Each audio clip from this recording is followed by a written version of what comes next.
Normalerweise ist es ja so, wie ich vorhin gesagt habe, ich schlafe noch gerne mal 7,5 Stunden. Da würde ich am liebsten gar nicht schlafen, weil ich einfach machen will. Also ich würde fast sagen, das war einer meiner größten Gamechanger. Man muss sich auch in dem Moment dann erstmal ein bisschen schlechter vielleicht fühlen, um zu fühlen, auch irgendwas passt mir nicht. Aber du bist ja nur extrem oder außergewöhnlich gut, wenn du dich wirklich fokussierst. Aber das ist ja spannend, weil du viel Mode fotografierst, auch für eine Marke wie Prada. Hast du da manchmal das Bedürfnis auch, du müsstest das selber eigentlich tragen?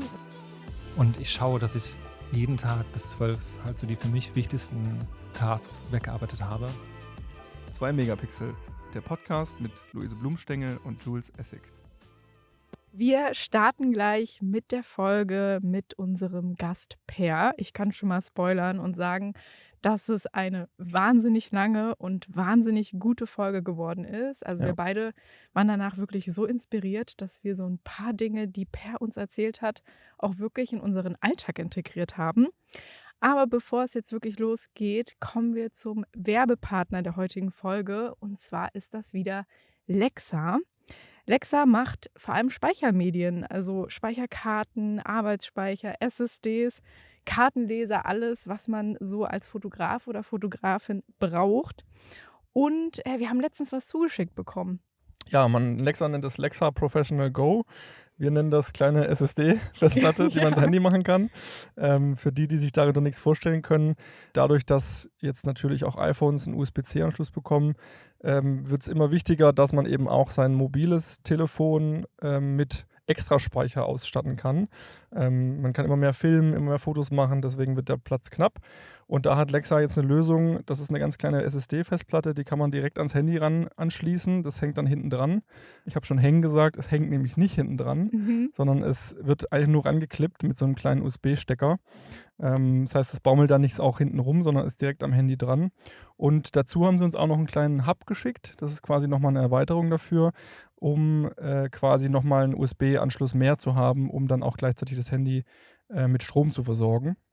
Ich glaube, es gibt sogar noch mehr USB-C-Anschlüsse, wenn man Ja. dann noch andere Dinge dran stecken möchte. Vor Genau. allem für so Fotografen, Videografen, mega, weil man dann auch wirklich, also erstmal braucht man den zusätzlichen Speicher und wir alle wissen, gerade bei den Apple-Produkten, mehr Speicher ist wirklich teuer. Ja. Und da kann man dann halt auch noch andere Sachen dran stecken. Kleines Licht oder was auch immer man da braucht. Vielen Dank, Lexa, Vielen Dank, für das Lexa. Sponsoren dieser Folge und los geht's. Hallo, lieber Per. Wir sind heute nicht zu zweit, sondern wieder mit Gast. Und das Besondere ist, du bist der erste Fotograf, der auch wirklich Vollzeitfotograf ist, der bei uns im Podcast ist. Ist mir gerade so in den Sinn gekommen. Haben wir mal einen dass er- Teilzeitfotografen hier? Naja, der Andreas, der ist ja auch Fotograf. stimmt. Der ist auch Fotograf, genau. Stimmt. Aber man muss sagen, er ist doch recht eingenommen von PickDrop, was ja auch völlig in Ordnung ist. Aber du bist Vollzeitfotograf, auf jeden Fotograf. Fall. Fotograf von morgens bis Du abends. hast es geschafft. Ja, ich habe es geschafft. Auch Andreas hat es geschafft, muss man jetzt ja auch Der hat mal auch sagen. geschafft, ja. Andreas hat es sogar doppelt geschafft. Ja, sogar Auch noch doppelt ein- geschafft. Also zeithastlich ist das gar nicht mehr, PickDrop. Nee, Das ist schon absolut nicht. Ja, wir freuen uns ganz sehr, dass du heute hier bist. Wir hatten schon so ein paar Themen im Vorgespräch, die wir gerne heute mit dir besprechen möchten. Aber wir schauen einfach mal, wo uns die Reise hier hinführt. Und ich bin mir sicher, also wir haben gerade schon so viel gequatscht, wir könnten wahrscheinlich jetzt 5 Stunden füllen. Wir müssen wahrscheinlich aufpassen, dass wir jetzt hier alles in die 1,5 Stunden bekommen. Aber ja, ich würde eigentlich am Anfang dir direkt das Wort geben, Per. Und ich denke, es ist gut, wir starten mit deinem Werdegang. Wie bist du Fotograf geworden? Was waren Hürden? Was ist Besonderes passiert? Lass uns teilhaben. Ja, danke euch zwei erstmal für die Einladung und dass ich hier bei euch sein darf und Gerne. über ein Herzensthema sprechen darf mit euch. Wie bin ich Fotograf geworden? Es fing eigentlich alles während meines Studiums an, das kein Fotografiestudium war, sondern ein BWL- und Politikstudium in Aachen. Klassiker, ist wirklich natürlich, so. Ja. Auch tatsächlich aus dem Grund, was mache ich denn jetzt? Und BWL geht immer und Politik, why not? Und habe mir dann während des Studiums meine erste Spiegelreflexkamera gekauft. Auf welche? So eine Canon 1000D. Ja. Genau, ja, so die Einsteiger DSLR, würde ich sagen. Kenn ich auch, ja. Auf Raten eines Kommilitonen, der meinte, ja, ey, Spiegelreflexkameras machen geile Bilder und ich dachte nur, why not? Und ich glaube, die kleinste DSLR, die man sich kaufen konnte, war, glaube ich, sogar die 1000D. Ich glaube, das war die, ja, doch, tatsächlich. Es gab noch dann die 60D. Ja, die war schon ein bisschen krasser. Auch teurer. Umso länger die Zahl wir kennen, umso billiger. Genau, das billiger war sie dann, ja. War aber tatsächlich so das ultimative Anfixen zur Fotografie, weil ich dann wirklich gehuckt war und alles und jeden fotografiert habe. Meine Mom, mein Dad, mein Hund, Blümchen. Ja. Die Autobahn irgendwie mit Langzeitbelichtung nachts. Klar. Der Klassiker auch. Das weiß ich auch noch, so Blümchen und Makro. Und auch Langzeitbelichtung. Ja. Feuerwerk habe ich auch fotografiert. Gibt's tolle Fotos. Es gibt so eine Grafik, so ein Meme von so einem Werdegang eines Fotografen, wo man so die Curves sieht, wenn er sich die erste Kamera kauft und dann geht es ein bisschen hoch. Dann das erste Stativ so und dann fängt es an und sehr lustig. Blenden wir vielleicht in YouTube mal Ja, an. können wir mal einblenden. Also klar, Stativ war natürlich auch direkt mit dabei. So ein super wackeliges, keine Ahnung was, irgendwie von Hama, glaube ich.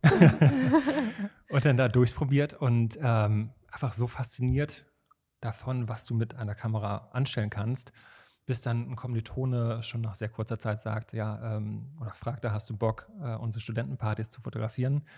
Wahrscheinlich nächster Klassiker, Partyfotografie. Wir müssen vielleicht dazu sagen, dass das um die Zeit auch war, 2010, 11, 12, genau, wo das halt auch alles noch jung war. Irgendwie, da gab es noch nicht so richtig Social Media. Facebook gab es ein bisschen, aber da war diese Partyfotografie auch so in so Clubs und so sehr, sehr groß. Ich weiß auch noch, bei uns ist das Digi-Nights. Ja. Sogar ich kenne das. Ja, das ist so, war halt damals ein Ding. Und das hat man auch gemacht, wenn man jung angefangen hat und noch nicht so richtig wusste, was geht. Dann hat man halt das gemacht, hat irgendwie Profi bekommen oder so. Und zu dem Zeitpunkt war es auch noch nicht so, dass ich dann irgendwie den Plan hatte, so ich werde jetzt Profifotograf, sondern es war einfach ein Hobby und mit dem ich dann plötzlich Geld verdienen konnte. 100 Euro, frei trinken und Freunde mitbringen. Ja.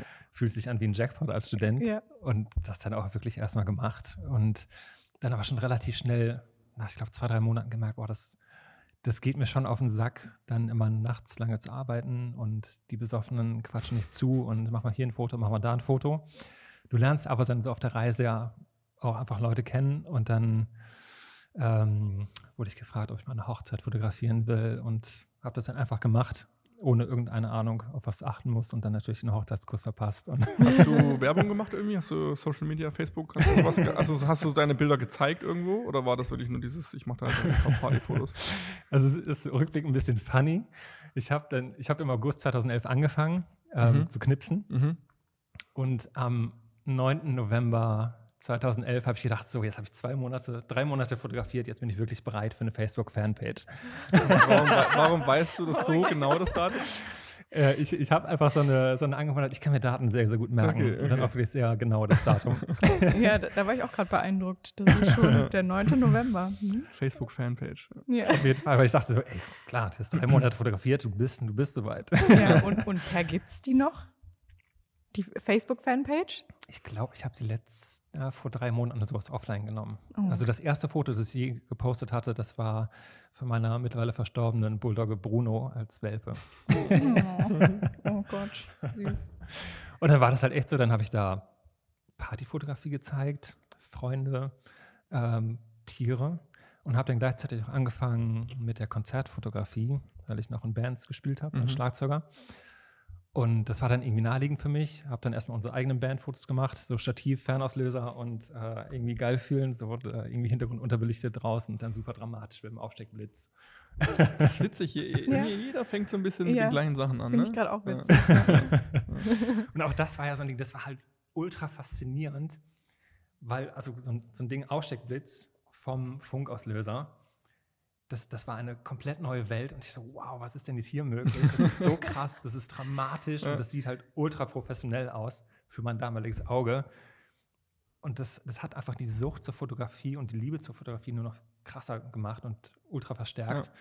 Und dachte, okay, ja klar, du bist jetzt Bandfotograf, Musikerfotograf, du machst das jetzt und die Dinge sind dann auch wirklich so zueinander gefallen. Die Schwester meiner Ex-Freundin damals, die war gut befreundet mit der Band Jennifer Rostock. falls Sie noch jemanden kennen. Ja, das ist schon jetzt keine super kleine Band. Und die haben dann gesagt, so, ich habe ein halbes Jahr fotografiert, ich hatte einfach keine Ahnung, ich war ein Hobbyfotograf. Ich habe mich nicht damit befasst, ich habe es nicht gelernt. Mit Facebook-Fanpage. Mit Facebook-Fanpage, na klar. Habe dann vielleicht irgendwie so, keine Ahnung, wie hießen diese Fotomagazine, Profifoto oder so, gelesen, so was ist Blende, was ist ISO, was ist Verschlusszeit. Und die haben dann gefragt, ja, ey, mach doch unsere PR-Fotos. Ist doch krass, wow, okay, abgefahren, was für eine Chance. Hatte dann so quasi meinen ersten Job, habe das aber so rückblickend betrachtet nicht so richtig dann oder ernst genommen als Job. Und war halt das ganze Wochenende vorher feiern und kam dann komplett zerscheppert aufs Set an. Perfekt. Ging dann aber trotzdem. Es war dann auch irgendwie ein Kamerateam dabei. Du warst ja noch jung, ne? Ich war noch jung, na klar. Ging das noch. Kamerateam vom Sat.1 Frühstücksfernsehen war dabei. Voll drauf gehalten. Also finden wir das noch irgendwo? Sicher finden wir das noch. Sicher finden wir. I don't know. Nein, alles gut. Und es ging dann halt trotzdem, weil es halt ultra spannend war und wir waren dann wie hieß das hier in Berlin? Stockland. Das war so eine Autolocation, so ein bisschen wie so eine ich, glaube ich, auch, ja. mit Holz zusammengeschusterte Party-Location. So ein bisschen im Berlin-Style, so alles handgemacht. Und da haben wir dann die Fotos gemacht, das Kamerateam hat drauf gehalten, die Band hat Interviews gegeben und lief dann trotzdem irgendwie. Und das war dann so, okay, krass. Jetzt habe ich halt Jennifer Rostock in meinem Portfolio nach irgendwie 6-7 Monaten. Wie abgefahren ist das denn? Habe mich aber trotzdem dann noch nicht selbstständig gemacht, also so bewusst. Und habe dann erstmal die nächsten 2 Jahre erstmal so weitergeknipst. Ich habe eine Frage, hattest du dieses Imposter-Syndrom ein bisschen? Oder hast du dich auch, es gibt da die sind so ein bisschen zu selbstbewusst, so, die sind dann so, ja, jetzt bin ich schon voll am Start so. Und es gibt ja dann auch die so ein bisschen auch so, wow, was passiert hier gerade? Ich kann das doch eigentlich gar nicht. Genau, so, ich kann das ja eigentlich noch gar nicht so richtig. Das kam später. Ja. Auf jeden Fall. Am Anfang war es einfach noch so, weil, okay, ich mache einfach mal. Einfach so gemacht, ne? Ja. Also so im Sinne, es ist alles spannend. Was passiert hier? Aber es ist total geil. Also, komplett neue Welt, die sich öffnet für mich. Darüber halt so wirklich in diese Band-Szene reingerutscht und dann auch erste so Band-Merch-Modeaufträge gemacht, aber nie hinterfragt, so kann ich das eigentlich, sondern das erschien mir logisch, die Blitze dann irgendwie dahin zu stellen, auch komplett ohne das Assi gearbeitet, die ganze Ausrüstung selber händisch dann durch die Stadt gezerrt und einfach gemacht. Und so dieses Imposter-Syndrom, ich würde nicht sagen, dass es ausgeprägt war, aber die Gedanken, die kamen dann schon irgendwann so, okay, als ich mich dann gerade selbstständig gemacht hatte und dachte, ja, okay, du hast was studiert, abgeschlossen und machst jetzt Fotografie. Aber du hast es ja nicht gelernt. Aber geht trotzdem. Und Leute fragen ja, hast du das gelernt? Hast du Fotografie studiert? Hast du eine Ausbildung gemacht? Genau. Aber weißt du noch, wie viel Geld du für deine ersten Aufträge bekommen hast? Weil das ist ja oft so wenig Geld, dass man gar nicht unbedingt das Imposter-Syndrom hat, wenn man sich so denkt, ach ja, für 100 €, ne, das kriege ich schon irgendwie hin. Aber wenn man da jetzt wirklich, ich sag mal, alles ab 4-stellig bekommt, dann denkt man ja schon so, oh, naja, ob ich da jetzt wirklich gut genug bin und so weiter. Aber vielleicht weiß es ja noch. Ja, das weiß ich tatsächlich noch. Aber er ist doch gut mit Zahlen. Ah, stimmt. Das weiß ich tatsächlich noch. Und es war, also du hast ja keine Erfahrung. Und dann Woher kam eine auch, Anfrage von Wildcat Piercing, weil die hatten irgendwie eine Kooperation mit der Band Jennifer Rostock und deren Frontfrau Jennifer Weist. Und die fragten so, hör mal, kannst du uns mal Bilder schießen in Berlin? Die Nutzung. Ich wusste nicht mal, was Nutzung ist. Ja. Und meinten so, okay, krass, wow, mega, dass die mich anfragen. Habe dann wahrscheinlich einen Tag oder 2 hin und her überlegt. Ich hatte auch keinen Ansprechpartner oder Partnerin, die ich hätte fragen können. Und war dann so, okay, boah, das darf jetzt nicht unverschämt klingen. Ja, okay, Anfahrt, Shooting, Retouch, Nutzungsrechte, Rückfahrt, Übernachtung, 250 €. Krass. Ja, geil. Ist das zu viel? Und ich hatte ein schlechtes Gewissen. Man traut sich dann auch nichts abzuschicken, weil man denkt, oh, wenn das jetzt zu viel ist, dann sagen sie sofort nein. Ja, safe, so, natürlich. Ja, immer. Und ich wollte ja den Job haben. Ich dachte, wow, was ist eine Chance? Und hab's dann rausgeschickt und der Dude am anderen Ende einfach so, na klar, machen wir. Hast du dann gemerkt, oh, fuck, war zu wenig? Oder? Ich war einfach glücklich, dass ich das machen darf. Weil ich habe dann eher so gedacht, ja geil, dann habe ich das im Portfolio und das ist dann der nächste Step. Ja. Und irgendwie habe ich schon da so in Next Steps gedacht, das bringt mich dann dahin. Und es war für dich ja auch okay damals. Es war voll okay, das genau, Geld. So, richtig. es war ja genau. für dich so, okay, das ist angemessen. So, du wusstest Richtig. es ja gar nicht besser. So, Ja. ja. Und ich war ja noch im Studium und als Ja. Student das dann mal easy mit dem Hobby zu verdienen. Ja, Wie geil voll, ist das? voll. Ja. Am Ende hat das WG-Zimmer finanziert für einen Monat. Richtig. 250 €. Damals mein WG-Zimmer in Chemnitz hat, glaube ich, sogar weniger gekostet Lucky als you. das. Ja. Erinnert ihr euch noch an eure erste Gage? Ja, wir haben auch schon mal drüber gesprochen. Mhm. Bei mir war es eine Hochzeit, glaube ich, 150 € oder so. Für den ganzen Tag? Ja, klar. klar. Geil. Aber auch nur, weil ich das, also es war genau das bei dir, so dieses, jetzt muss ich mal vielleicht irgendwie Geld und dann, und wie viel und ich komme 150 €. War auch saufroh darüber. Also Ja, ich habe mich klar. mega gefreut damals. Da war ich 19 oder sowas. Ja, das ändert sich natürlich irgendwann, diese Wahrnehmung, aber Ja. du hast auch schon erzählt, ja. Ja, quasi genau das Gleiche. Ja. Ja. Es ist ja auch ein Prozess. Und das ist ja, glaube ich, auch der Unterschied, ob du halt, weil du fängst ja wahrscheinlich nicht immer erst mit einem Hobby Fotografie an. Klar, nach dem Studium, nach dem Abi oder nach der mittleren Reife entscheiden sich wahrscheinlich manche auch für eine Ausbildung und lernen es dann. Aber ganz viele lernen es ja erst am Ja, und diese Ausbildung, die man dann bekommt, die ist ja nicht, dass du danach ready bist für alles, was kommt. So, Ja. Du musst ja trotzdem noch sehr viel lernen. Absolut, ja. Wie ging es weiter bei dir? Dann dann habe ich das 2 Jahre gemacht und habe mein Studium abgeschlossen, weil ich einfach das Gefühl hatte, also ich wusste schon, ich werde in dem Bereich nicht arbeiten, aber ich will es abschließen, weil sonst wären die Jahre einfach umsonst gewesen. Und habe zu der Zeit beim WDR gearbeitet als Student. Und mit dem Studium war dann auch die Anstellung einfach vorbei. Und dann stand ich so ein bisschen vor der Frage, okay, was mache ich jetzt? Also ich bin dann auch 30 geworden, was für mich nie so eine Zahl war, okay, jetzt, das ist ein Shift in meinem Leben. Aber es fiel irgendwie alles zusammen. Also das Studium war durch mit 30, dann der Job beim WDR. Und habe dann gesagt, okay, ich habe schon einen krassen Kundenstamm, dachte ich zu dem Zeitpunkt. War wahrscheinlich zu dem Zeitpunkt auch so. Und mache mich selbstständig und bin dann auf so eine Gründerwoche gegangen. Die gibt es, glaube ich, in jeder Stadt. Dann, wenn du planst, irgendein Unternehmen zu gründen oder dich selbstständig zu machen, gehst du dahin.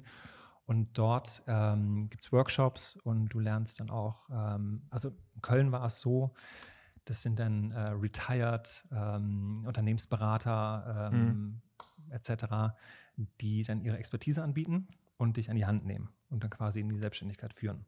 Und da habe ich dann jemanden kennengelernt und der hat mit mir dann einen Businessplan geschrieben und Konzept aufgesetzt, so, und darauf musst du achten in deiner Selbstständigkeit. Du musst dich selbst versichern, was dann alles in der Selbstständigkeit dazugehört. Und habe mir mein erstes Fotostudio dann organisiert, unterschrieben. Und damals noch so gedacht, boah, krass, das ist ja auch zusätzlich monetäre Belastung im Monat. Ja. Bekomme ich das hin? Ja klar, kriege ich hin, auf jeden Fall. Einfach mal machen. Und das war dann 2. Januar 2015. Ich wollte gerade fragen, welches Datum? Ja. Genau, 2. Januar 2015 offiziell dann selbstständig gemacht.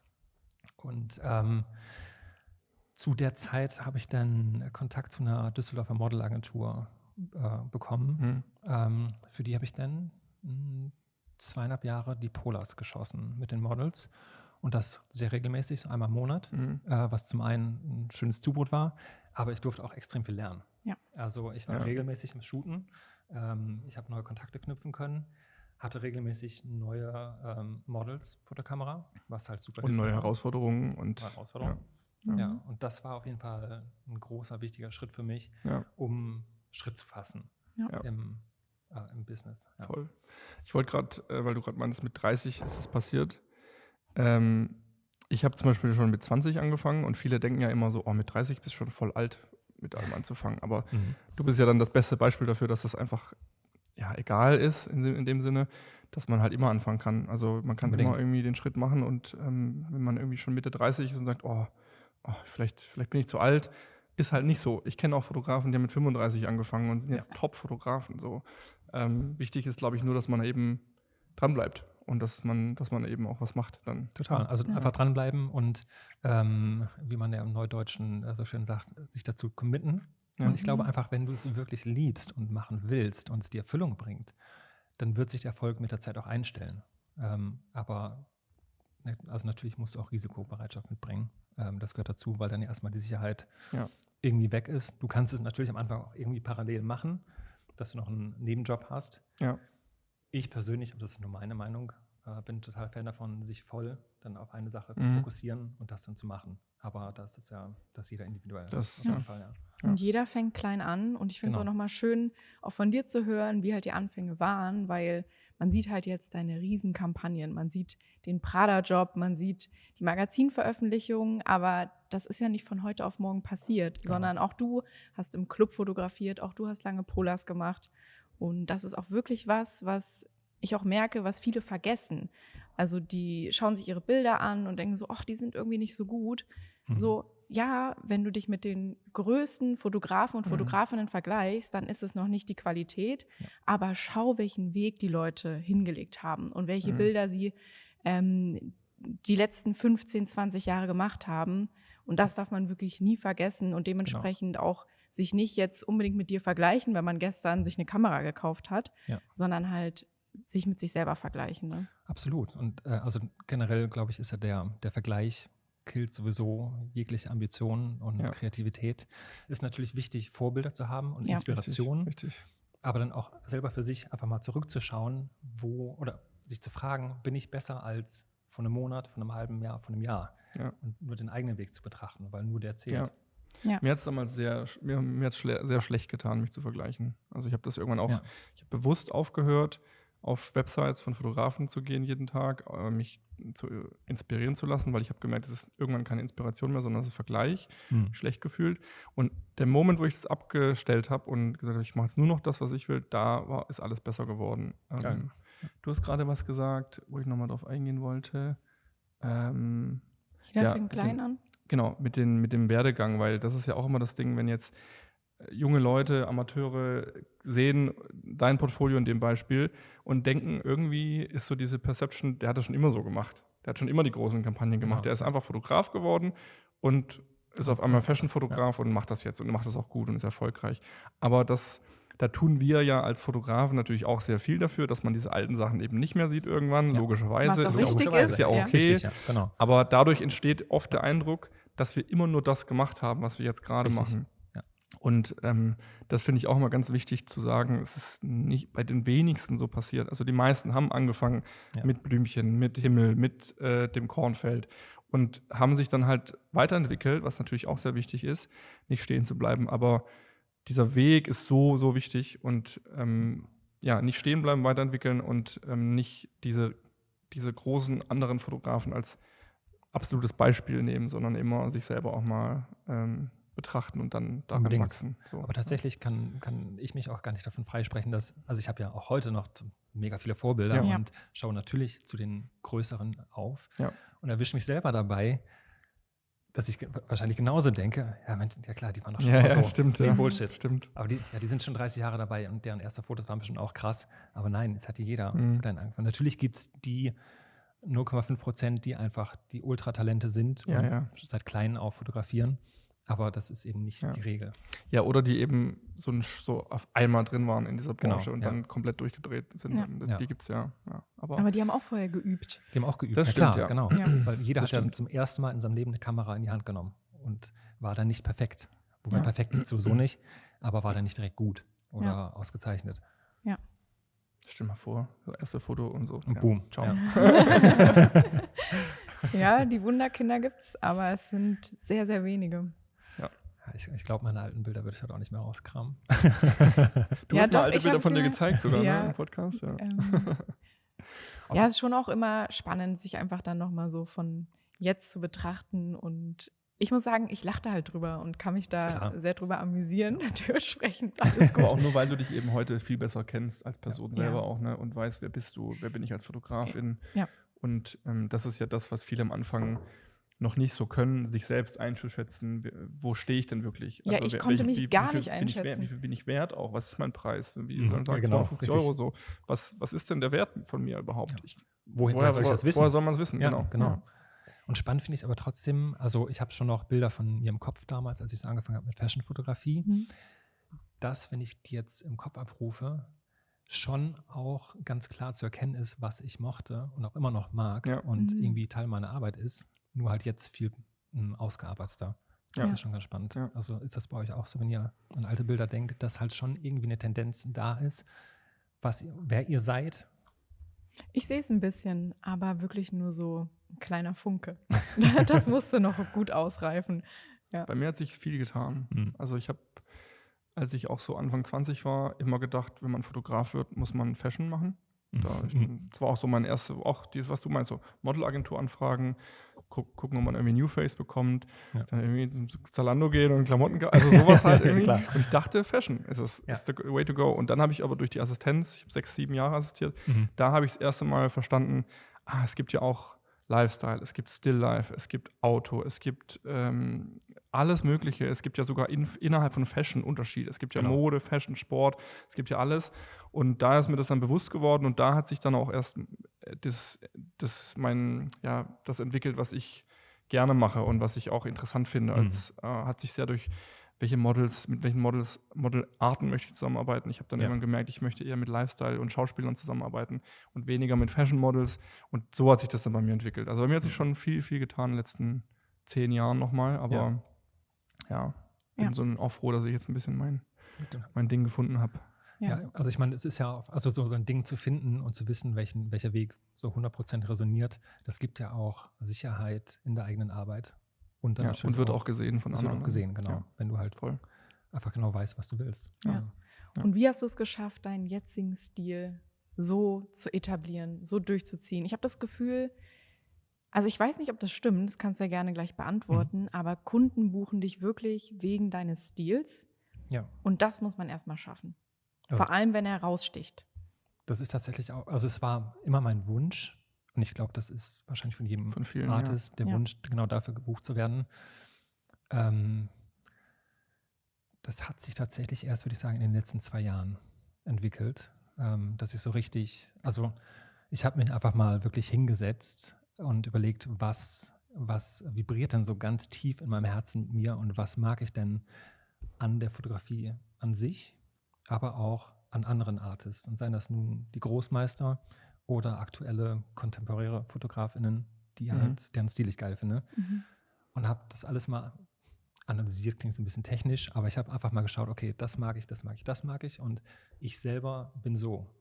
Und ich glaube halt, dass wenn du so ein bisschen oder auch ein bisschen tiefer in dir gräbst und schaust, wer bin ich denn wirklich? Und das zeigt sich das auch in meiner Bildsprache. Und ich bin überzeugt, dass in jeder Bildsprache von FotografInnen du auch die Person irgendwie wiederfindest. Und ich habe da einfach mal auch wirklich aufgeschrieben, was es ist, was ich mag und wie ich bin und versucht oder auch umgesetzt, das nur noch in meine Fotografie einfließen zu lassen. Und es war mir total wichtig, mal zu reflektieren, für wen mache ich eigentlich freie Arbeiten? Das war immer noch so ein Gedanke, Kunde XY könnte das feiern und Kunde Z könnte das feiern. Also mache ich mal das, mache ich mal das. Aber das war total kontraproduktiv. Na klar hatte ich schon KundInnen, aber es war halt nicht so 100% ich. Du bist nicht du. Genau. Ja, ich habe genau den gleichen Moment gehabt vor ein paar Jahren. Das ist, du bist nicht du. Und wenn du das rausfindest, meine Fotografie, was mag ich nicht, dann passiert irgendwas. Das kann man auch nicht so richtig erklären. Das ist krass. Ja. Also es passiert, du wirst, glaube ich, wahrgenommen, einfach weil du das durchziehst. Also vorher war es bei mir auch so, ich lagere meine Post-Production immer aus, habe aber auch das Color Grading ausgelagert. Und habe mich dann während dieser Reflexionszeit halt auch wieder hingesetzt und angefangen in Capture und zu Color Graden und dabei gemerkt, wie sehr ich das eigentlich liebe und wie sehr ich dieses Spiel mit Farben und das Arbeiten mit Farben liebe, was ich schon mal am Anfang meiner Laufbahn hatte und da halt auch teilweise wirklich so weit war, dass ich dachte, ich werde Retoucher und Color Grader, weil ich das so geil fand. Und dann irgendwann im Laufe der Zeit das einfach habe abgegeben, weil es einfach Zeit gefressen hat. Ja. Und ich vielleicht wahrscheinlich auch nicht so sicher war in meiner Wahrnehmung und ist das jetzt gut oder schlecht. Und irgendwann hast du die Erfahrung und kommst dann wieder an einen Punkt und weißt einfach für dich, ja, das ist geil und das bin ich und das mache ich jetzt so. Ja. Aber jetzt gibst du es wieder ab, oder? Jetzt kannst du quasi sagen, hier genau so will ich's, so möchte ich's, oder sagst du auch teilweise? Also das Color Grading mache ich immer noch jetzt komplett selber. Okay. Es sei denn, ich schieße jetzt irgendwie eine große Kampagne und Kunde sagt, Post-Production wird komplett intern geregelt. Ja. Dann kann ich nur etwas anbieten, was ich mir vorstelle für den Look. Das heißt aber nicht, dass es dann auch so übernommen wird von der Kundin. Aber ansonsten, alle Bilder, die ihr so seht auf Insta oder auf meiner Homepage, die sind von mir gecolor-graded, weil es einfach mein Wunsch ist und auch mein Bedürfnis, dass es meine Farben sind und dass es mein Stil und meine Bildsprache ist. Ja. Okay, und dann gibst du aber Retouch ab. Genau, richtig. Ja, Das okay. gebe ich komplett ab. Ja, so wobei. Warte mal. Also bei Jobs sowieso immer. Bei Editorials größtenteils. Aber also ich habe tatsächlich auch schon ein bisschen Spaß daran, muss ich sagen. Also auch irgendwie da rumzubasteln. Und jetzt mit AI ist es ja noch einfacher geworden. Ja. Aber nee, ich gebe schon größtenteils ab. Auch einfach, weil es Zeitersparnis ist und weil es auch immer noch mal ein Hebel ist. Wenn noch ein Post-Production-Studio drin ist, dann sehen es noch mehr Leute. Ja. Das ist halt auch ein geiler Aspekt. Und auch wahrscheinlich ab und zu Geld. Ne? Also wenn man die Posts selber macht, verdient man auch ein bisschen mehr Geld an einem Job manchmal, wenn man es nicht abgibt. Du hast aber gerade ein sehr schönes Keyword gesagt, Zeit. Viele geben es ja auch einfach ab, weil sie keine Zeit dafür haben und weil sie einfach viel fotografieren und viel Produktion machen und dann eben die Posts rausgeben sozusagen.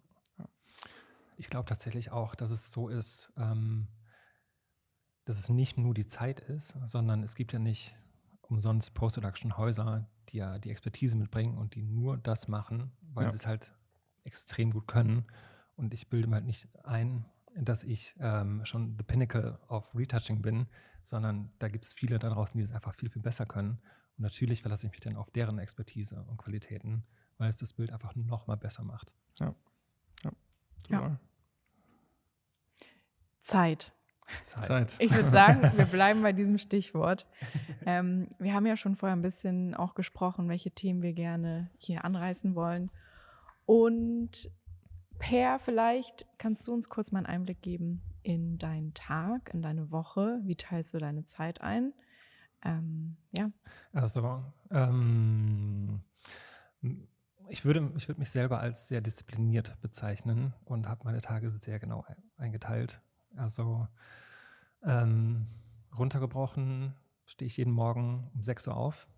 Mir persönlich ist es wichtig, weil es mir einfach zugutekommt, dass ich jeden Tag gleich oder zur gleichen Zeit aufstehe, weil ich dann so einen Rhythmus drin habe. Ich meditiere dann eine Viertelstunde, gehe mit dem Hund, gehe ins Fitnessstudio für eine Stunde und sitze dann in der Regel um 8:30 im Büro.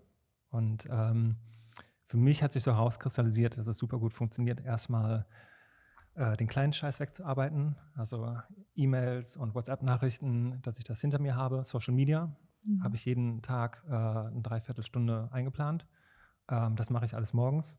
Und kreierst du dann Sachen oder konsumierst du? Ich kreiere. Okay. Genau. Also mir ist mit der Zeit bewusst geworden, dass das Konsumieren von Inhalten also mir einfach nicht gut tut. Wem tut's das schon? Ja, wobei, also ich würde jetzt noch mal unterscheiden. Ich konsumiere schon Mode- und Beauty-Fotografie als Inspiration. Ja, das mache ich jeden Tag. Ja. Auch dafür habe ich mir so einen Blog eingeteilt von 15, 20 Minuten, wo ich einfach schaue, okay, was gefällt mir gerade, was inspiriert mich und speichere mir den Stuff dann ab. Aber so der Haupt-Social-Media-Blog, der ist zum Kreieren. Also, dass ich ein Posting absetze, ein Reel, eine Story und auf Kommentare, auf Nachrichten eingehe und das dann, also da wirklich jeden Tag dran bin. Das hat sich für mich einfach als lohnenswert herauskristallisiert, definitiv. Hast du dann so richtig Kalenderblocker dir gemacht immer jeden Tag? Ja, also genau. Du weißt dann auch, jetzt höre ich auf und jetzt mache ich Genau, das. ja. Mhm. Und ich schaue, dass ich jeden Tag bis 12 halt so die für mich wichtigsten Tasks weggearbeitet habe, die unangenehm sind. Eat That Frog, vielleicht Eat That kennst Frog, du das ganz Buch. Genau, ja. auf jeden Fall.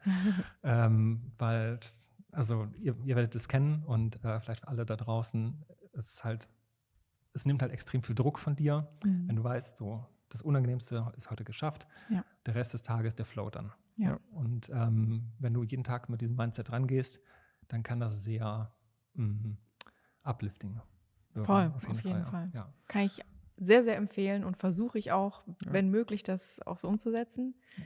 Manchmal geht es zeitbedingt aber nicht. Genau. Also dann ist irgendeine Deadline und ich muss was fertig machen, aber es gibt auch noch so 2, 3 andere Sachen, die in meinem Kopf halt nicht so viel Spaß machen. Meistens, wenn man anfängt, machen die eigentlich gar nicht so wenig Spaß, wie man erst denkt. Ist ja voll oft auch wirklich nur so dieses, okay, man drückt sich vom Anfang und wenn man dann aber einmal dabei ist, denkt man sich so, oh ja, ist ja eigentlich ganz okay. Ich muss das einfach nur machen. Vollkommen, ja. Und das können ja, also bei mir sind das so Dinge wie, sagen wir mal, Akquise-E-Mails oder Kundenakquise machen und E-Mail-Adressen raussuchen oder keine Ahnung, so buchhalterische Dinge. Jedes Mal, wenn ich es dann mache, also das ist halt auch so ein Ding, was ich gerne in meinen Arbeitsalltag einbaue, ist so Deep Work. Dass ich so 90 bis 120 Minuten habe, wo ich vollkommen fokussiert bin, AirPods drauf und komplette Ruhe habe und mich nichts ablenkt. Handy weg und dann einfach genau in diese Aufgabe reingehe. Und dann nach einer Viertelstunde merke ich auch so, das macht eigentlich schon Spaß, egal was es gerade ist. Und dann läuft das halt auch, weil du so im Flow bist und dich nur darauf fokussierst.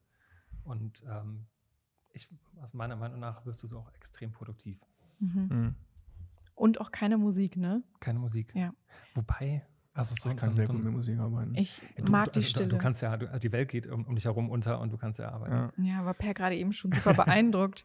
So, wir standen kurz hier noch und du warst noch hinten im Büro und Per so, der Schulz konnte gerade wirklich arbeiten, während wir so richtig. Ja, das kriege ich öfter gesagt. Ich kann das wohl ganz gut, dass ich halt wirklich um mich rum alles ausblende und auf Gespräche auch nicht so mitkriege. Aber ich verstehe auch, dass man das nicht kann. Also, dass viele im Büro bei uns auch sagen, auch sie können das halt nicht. So, die müssen AirPods reinmachen und müssen die auf Silence stellen, dass man überhaupt irgendwie sich konzentrieren kann. Obwohl, also tatsächlich ist es, glaube ich, so, und das ist dann auch wieder schon irgendwie auch toxisch. Wenn ich so am Handy hänge, dann kann es so laut sein, ja, wie es will, dann hänge ich halt so drin und bin so in Zone, was halt einfach auch total ungesund ist. Und ja, die Apps sind halt so krass programmiert, das darf man auch nie vergessen, dass du so viel Zeit wie möglich da verbringst. Und ja, da deinen Dopaminkick kriegst. Richtig, ja. Und da ist dann alles andere rundum egal. Unwichtig, ja. Okay, jetzt haben wir dich kurz unterbrochen. Warte, ich fand es irgendwie sehr spannend. Du hast deinen Deep Focus-Blog. Aber das ist wahrscheinlich, das ist jetzt ein normaler normaler Arbeitstag, aber ein Arbeitstag am Schreibtisch. Genau. Jetzt nicht im Studio. Genau. Deep Focus. Wann isst du Mittag? Ist das schon passiert? Stimmt, Essen gehört auch dazu. Essen gehört auch dazu. Also, da habe ich für mich selber halt auch so eine Routine eingebaut. Ich esse jeden Tag das Gleiche. Also, weil ich dann nicht nachdenken muss. Moment. Jede Mahlzeit. Erklär mal bitte, ja. was heißt das? Was isst du genau? Okay, jetzt wirklich so ein ist das ein awkward Fact? Nee, eigentlich nicht. Das ist sau interessant. Ich stelle mir jetzt aber gerade vor, dass du wirklich so 2 Scheiben Brot und das jeden Tag gleich. Also ich esse seit April 2005, also seit ich Abi gemacht habe und Ernährungsumstellung gemacht habe, esse ich jeden Morgen so einen großen Pinscher, mache ich mir einen Shake mit halt Tiefkühlfrüchten, Haferflocken, Leinsamen, also so ultra healthy. Und den trinke ich seitdem jeden Tag. Krass. Und den tatsächlich auch immer erst so gegen 12, halb 1. Weil vorher habe ich dann noch keinen Hunger, trinke einen Kaffee morgens und der pusht mich dann erstmal durch und bin dann halt so in meinem Fokus drin. Das ist allerdings anders, wenn ich am Set bin. Also, oder auch wenn ich jetzt, keine Ahnung, bei euch zu Gast bin in einem Podcast oder halt eine größere Aufgabe, die abweicht von der Routine. Dann frühstücke ich früher, damit Energie da ist. Und ich weiß, so, da können halt auch unvorhergesehene Dinge passieren.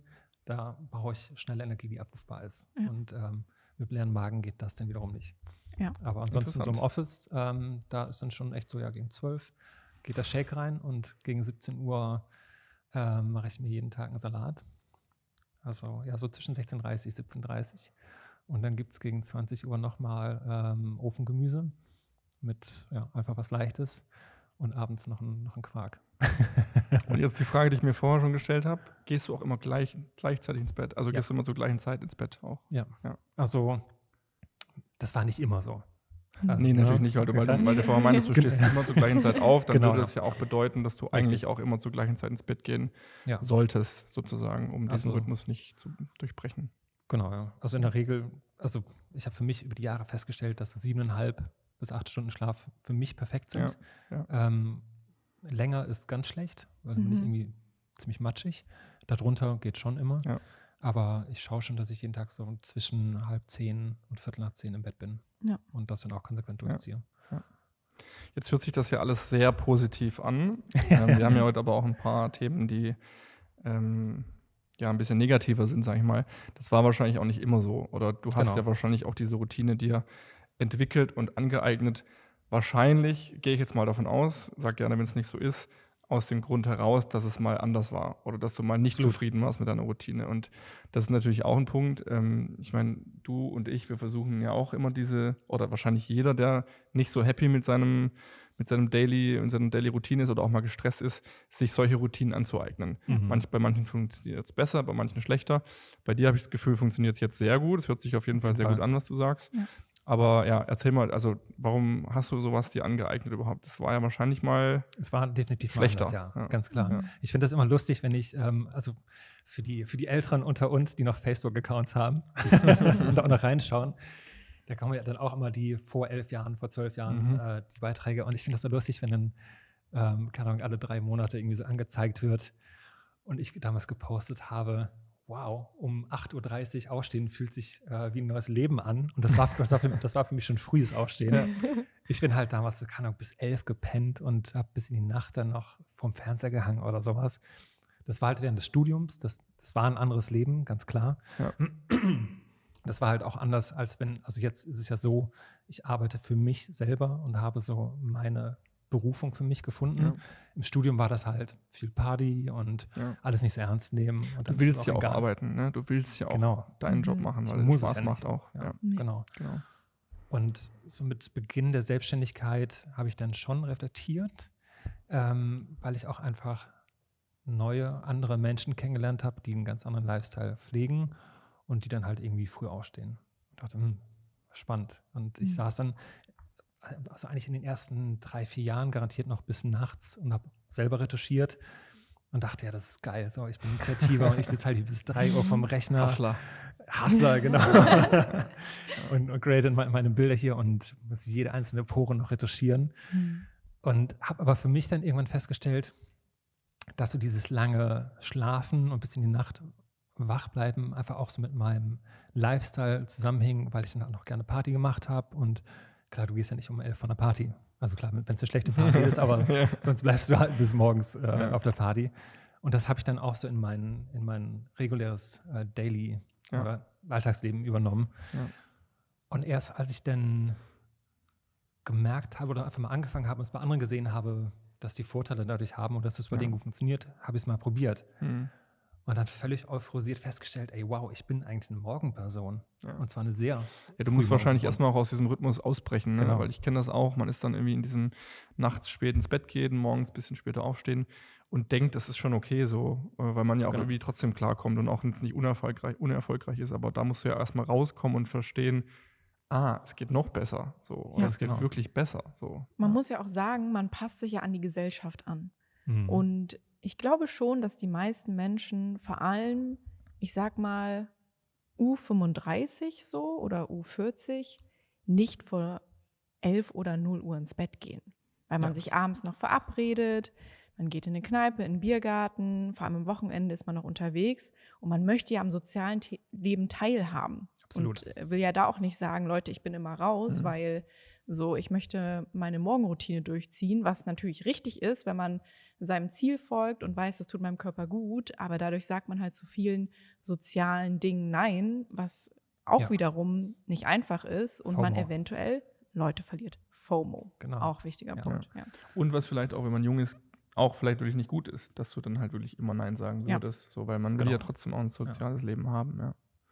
Korrekt, und ich glaube auch gerade in unserer Branche geht auch viel über dieses Netzwerken bei Veranstaltungen. Also sich immer rauszunehmen, um dann morgens tatsächlich 6 Uhr auf der Matte zu stehen und To-Dos abzuarbeiten, ist vielleicht dann nicht immer richtig, wenn doch die Party gestern eigentlich dafür gesorgt hätte, dass man den Creative Director von XY kennengelernt hätte. Also wisst ihr, was ich meine? Ist absolut, dann wirklich so ein Abwägen. Da hatte ich gerade diese Woche ein spannendes Gespräch mit einem anderen Fotografen zu. Ist es wirklich so? Also du gehst ja dann abends auf eine Vernissage, Get Together. Klar, da können auch EntscheiderInnen sein, aber klaust du da wirklich einen Deal? Oder klar, du sagst mal Hallo, die Person kennt dich, aber vielleicht kennen sie dich auch ohnehin schon.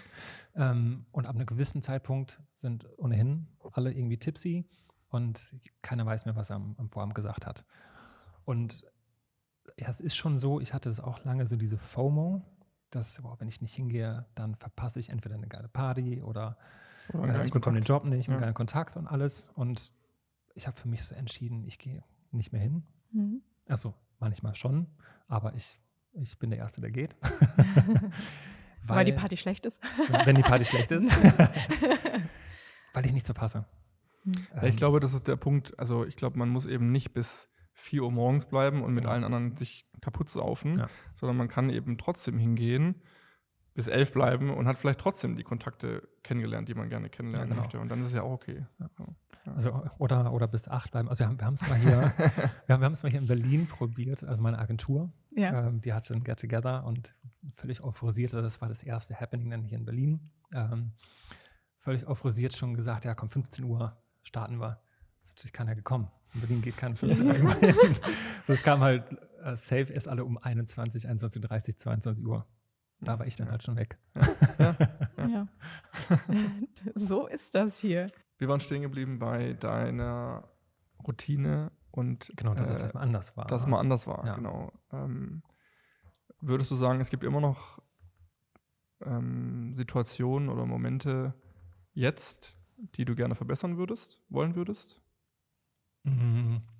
Also, ich durfte mir in den letzten Jahren so ein Mindset, nenne ich es mal, antrainieren, oder ich wollte es mir auch antrainieren und habe es auch durch erfolgreichere oder spannendere Persönlichkeiten, inspirierende Persönlichkeiten lernen dürfen, dass es halt, also ich strebe mittlerweile danach, immer zu lernen und mich irgendwie zu verbessern. Für mich persönlich. Also, und es gibt garantiert immer Bereiche, die verbessert werden können. Ich finde es auch spannend, halt irgendwie dann irgendwelche Hacks einzubauen, so was weiß ich, Bulletproof Coffee am Morgen oder sowas und mal gucken, was es bewirkt. Ja. Oder Meditation 2-mal am Tag und was kann ich da machen. Ja. Es geht garantiert immer besser. Ich fühle mich allerdings mittlerweile sehr, sehr gut aufgestellt, weil ich merke, dass ich in meiner Mitte bin. Und das war echt ein langer Prozess, dahin zu kommen. Also erstmal war es ja so dieses Denken, ich weiß nicht, dass ich etwas nicht weiß. Also macht das denn jetzt mit mir? Okay, die Umstände sind so, wie sie sind. Ich weiß gar nicht, dass ich sie verbessern kann. Irgendwann stellst du alles in Frage und denkst, okay, warum geht es mir denn jetzt irgendwie schlecht? Oder warum mache ich mir deswegen Sorgen? Und dann fängst du an zu graben. Und das ist, glaube ich, dann wirklich so ein Prozess, und da erstmal hinzukommen. Ja. Man muss sich auch in dem Moment dann erstmal ein bisschen schlechter vielleicht fühlen, um zu Unbedingt. fühlen, auch, also wirklich um zu fühlen, irgendwas passt mir nicht, weil du hast jetzt gerade gesagt, verbessern, aber ich finde immer, das Wort Entwicklung ist immer noch mal besser, weil man probiert ja erstmal aus und man weiß gar nicht, ob es das verbessert, sondern man hat ja nur diesen Need, sich weiterzuentwickeln und irgendwie nennen wir es mal, glücklicher zu sein oder zufriedener oder sich besser zu fühlen, körperlich.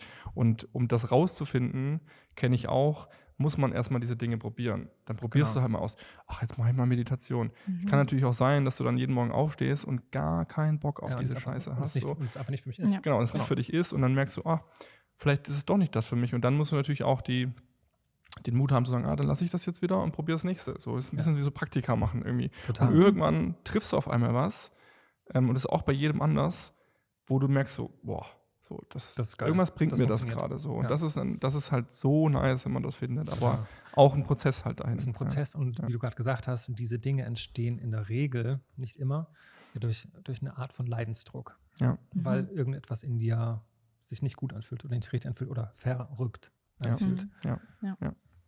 Voll. Wie machst du Urlaub, Per? Machst du Urlaub? Urlaub ist auch ein Thema. Also ja, ich mache Urlaub. Ich war dieses Jahr 12 Tage auf Sizilien. Und das war, würde ich sagen, der erste Urlaub, wo ich dann auch vorher gesagt habe, okay, ich nehme mich raus. Also ich habe es nicht ganz sein gelassen, weil ihr kennt das und ich glaube, jeder Selbstständige kennt es. So eine E-Mail, die dringlich ist, die flattert immer mal rein. Also, hast du eine Kamera dabei gehabt? ich nehme nie eine Kamera mit. Ich habe mein iPhone und ich bin mit der iPhone-Kamera sehr, sehr happy. Okay. Also, ja. Ich immer, deswegen frage ich, weil Ich würd's mir nicht nehmen nee, lassen. das stimmt gar nicht. Ich hatte tatsächlich eine analoge guck mal. Pocketcam dabei. Ja. Das stimmt. Direkt vergessen. Aber viel zu selten benutzt. Ja. Aber war auch okay so. Gut, Ja. ja, ist ja gut. Ja. Aber dann halt wirklich nur morgens eine halbe Stunde E-Mails gemacht, Social Media. Aber das alles schon vorgeplant Mhm. und mich dann auch größtenteils rausgenommen, weil ich schon dieses Jahr dann auch gemerkt habe, boah, das war halt viel Arbeit. Und ich bin schon für mich bemüht darum, Ausgleich zu schaffen. Also auch Ruhemomente und Momente der Einkehr. Aber es war einfach auch viel dieses Jahr und habe dann gesagt, okay, jetzt im Sommer ist es ruhig. August ist meistens die ruhigste Phase bei mir. Ja. Und dann geht das jetzt schon. Und es ging auch erstaunlich gut. Und in der Regel ist es ja eigentlich der Druck, den du dir selber machst. Du erzählst ja vorher Geschichten, die du dann selber glaubst. So ja von wegen, ach Gott, und wenn ich jetzt hier raus bin. Ist ja auch eine Art von FOMO am Ende. So dieses, klar, natürlich. was Ich verpasse ich? den Job Ja, oder ja. das und das und lalala. Und Und dann ruft der Kunde an. nach 2 Wochen kennt mich keiner mehr. Ja. Oder so, Ja. sowas. Ja. Was natürlich überhaupt nicht stimmt. Und wenn du das einmal reflektierst und ganz bewusst sagst, so, das geht trotzdem. Die Erde dreht sich weiter. Das ist Quatsch. Und im Nachhinein hast du ja auch die Bestätigung. Natürlich geht alles weiter und es funktioniert alles. Aber das war nicht immer so, sondern in der Regel habe ich mir selber den Stress gemacht im Urlaub und habe mich gefragt oder mich auch schlecht gefühlt, wenn ich jetzt am Pool liege und was gelesen habe. Und wenn ich was gelesen habe, dann durfte es auch kein Roman sein, sondern dann muss es was mit Persönlichkeitsentwicklung, etwas Sinnstiftendes für mich musste es sein. Und das war dann auch häufig so dieses schlechte Gewissen. Ja, und was man auch bei uns dazu sagen muss, wir sind ja jetzt keine ArbeitnehmerInnen, die einfach sagen, ich habe jetzt Urlaub und dann weiß das auch die ganze Company. Ganz Man muss ja als Selbstständiger oder als Freiberuflerin ganz konkret seinem Umfeld mitteilen, ich bin nicht da. So, also unseren Agenten, unseren Kunden, das machen dann die Agenten natürlich, aber ich muss ganz klar meiner Agentin sagen, so hey, ich bin nicht da. Absolut, ja klar. Bitte alles abfangen, so. Ja. Und man muss ja aktiv was dafür tun, dass man eben diesen Urlaub machen kann, so. Weil sonst rufen sie halt an, die Leute. Ja, so. selbstverständlich. Aber ist es bei euch auch so, dass ihr schon sehr strategisch auch einen Urlaub plant und überlegt, Komplett. das ist klar, in der Phase könnte so und so sein und eigentlich würde ich gerne mal außerhalb der High Season, also der High Urlaubsseason fahren. Aber ich weiß, wenn ich außerhalb der High Season fahre, da geht eigentlich im Fotobusiness immer mega viel. Definitiv, ja. Voll. Ich finde es richtig schwer. Luis hat mich letztens gefragt, so, Luisa, hast du dieses Jahr eigentlich Urlaub gemacht oder Urlaub geplant? Und ich so, nein. Tatsächlich nicht. Ja. Und ich habe eine Woche jetzt bei mir im Kalender und verrückterweise, ich teile jetzt meinen Kalender auch mit der Agentur, habe ich auch Urlaub in Klammern flexibel reingeschrieben. Safe, habe ich auch gemacht. Option. Einfach, genau, nur damit die wissen. Man traut sich ja auch nicht. Nee. Man traut sich nicht zu sagen, Urlaub. So, jetzt ist einfach mal raus. Ja, sodass die wissen, also wenn da nichts ansteht, fahre ich gerne weg. Aber wenn was reinkommt, dann bleibe ich auch hier. Also wirklich. Aber sind das halt auch einfach nur Geschichten, die wir uns erzählen? Also ich persönlich glaube ja auch sehr daran, dass die Dinge dann so fallen, wie sie kommen. Und wenn ich jetzt sage, okay, also so war es dieses Jahr auch, ich bin jetzt dann Ende Juli, im August weg, dann wird das alles passen. Und es kam halt auch einfach in der Zeit nichts rein. Und das Ja, also wir haben da mit Andreas auch kurz drüber gesprochen, dieses Nein sagen lernen, dieses ganz klar für sich auch zu sagen, nö, das ist jetzt die 2 Wochen. Ja. Ich bin da sehr schlecht drin. Ich plane aber auch Urlaube immer so, dass ich dort fotografieren kann, weil ich eben dieses dokumentarisch auch mache und so. Aber ist es dann Urlaub? Ich habe auch 1, 2 Urlaube schon mal Vacation. so früher abgebrochen dann für einen Job, habe ich auch schon gemacht, aber nachdem ich schon 4 Wochen irgendwo war. Aber wenn man ganz klar sagt, so hey, ich bin in diesen 2 Wochen nicht da. Es gibt ja auch andere Events, die man wirklich nicht absagen kann. Also, keine Ahnung, wenn jemand stirbt, wenn man irgendwie auf eine Hochzeit vom Bruder eingeladen ist, da kannst du ja auch nicht sagen, ich habe einen Job, ich kann nicht auf die Hochzeit kommen. Da muss man ja auch ganz klar sagen, nee, ich bin nicht da in diesem Zeit. Genau, Da geht es ja Grenzen. auch so. Ja, genau, Oder die Grenzen wenn man- setzen. Oder wenn man krank ist. Oder wenn man krank ist. Wenn man wirklich krank ist, dann ist plötzlich auch alles andere egal. Ja, und du sagst jetzt aber gerade schon, wenn man wirklich krank ist. Ja. Ja, genau, wenn man wirklich Das ist ja der Punkt. Da gibt es ja auch wieder einen Spielraum. So, wie krank darf ich sein, um den Job nicht machen zu können?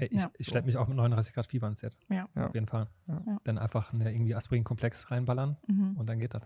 Gesund ist das nicht, bitte nicht nachmachen, aber aber die Sache ist natürlich auch, das ist ja nicht jedes Mal so. Also Ja. es ist ja nicht jedes Mal so, wenn ich krank bin, was zum Glück nicht häufig der Fall ist, wenn du dann mal krank bist und dann ist gerade ein Job, das Du hast nicht nur Jobs, wenn du krank bist.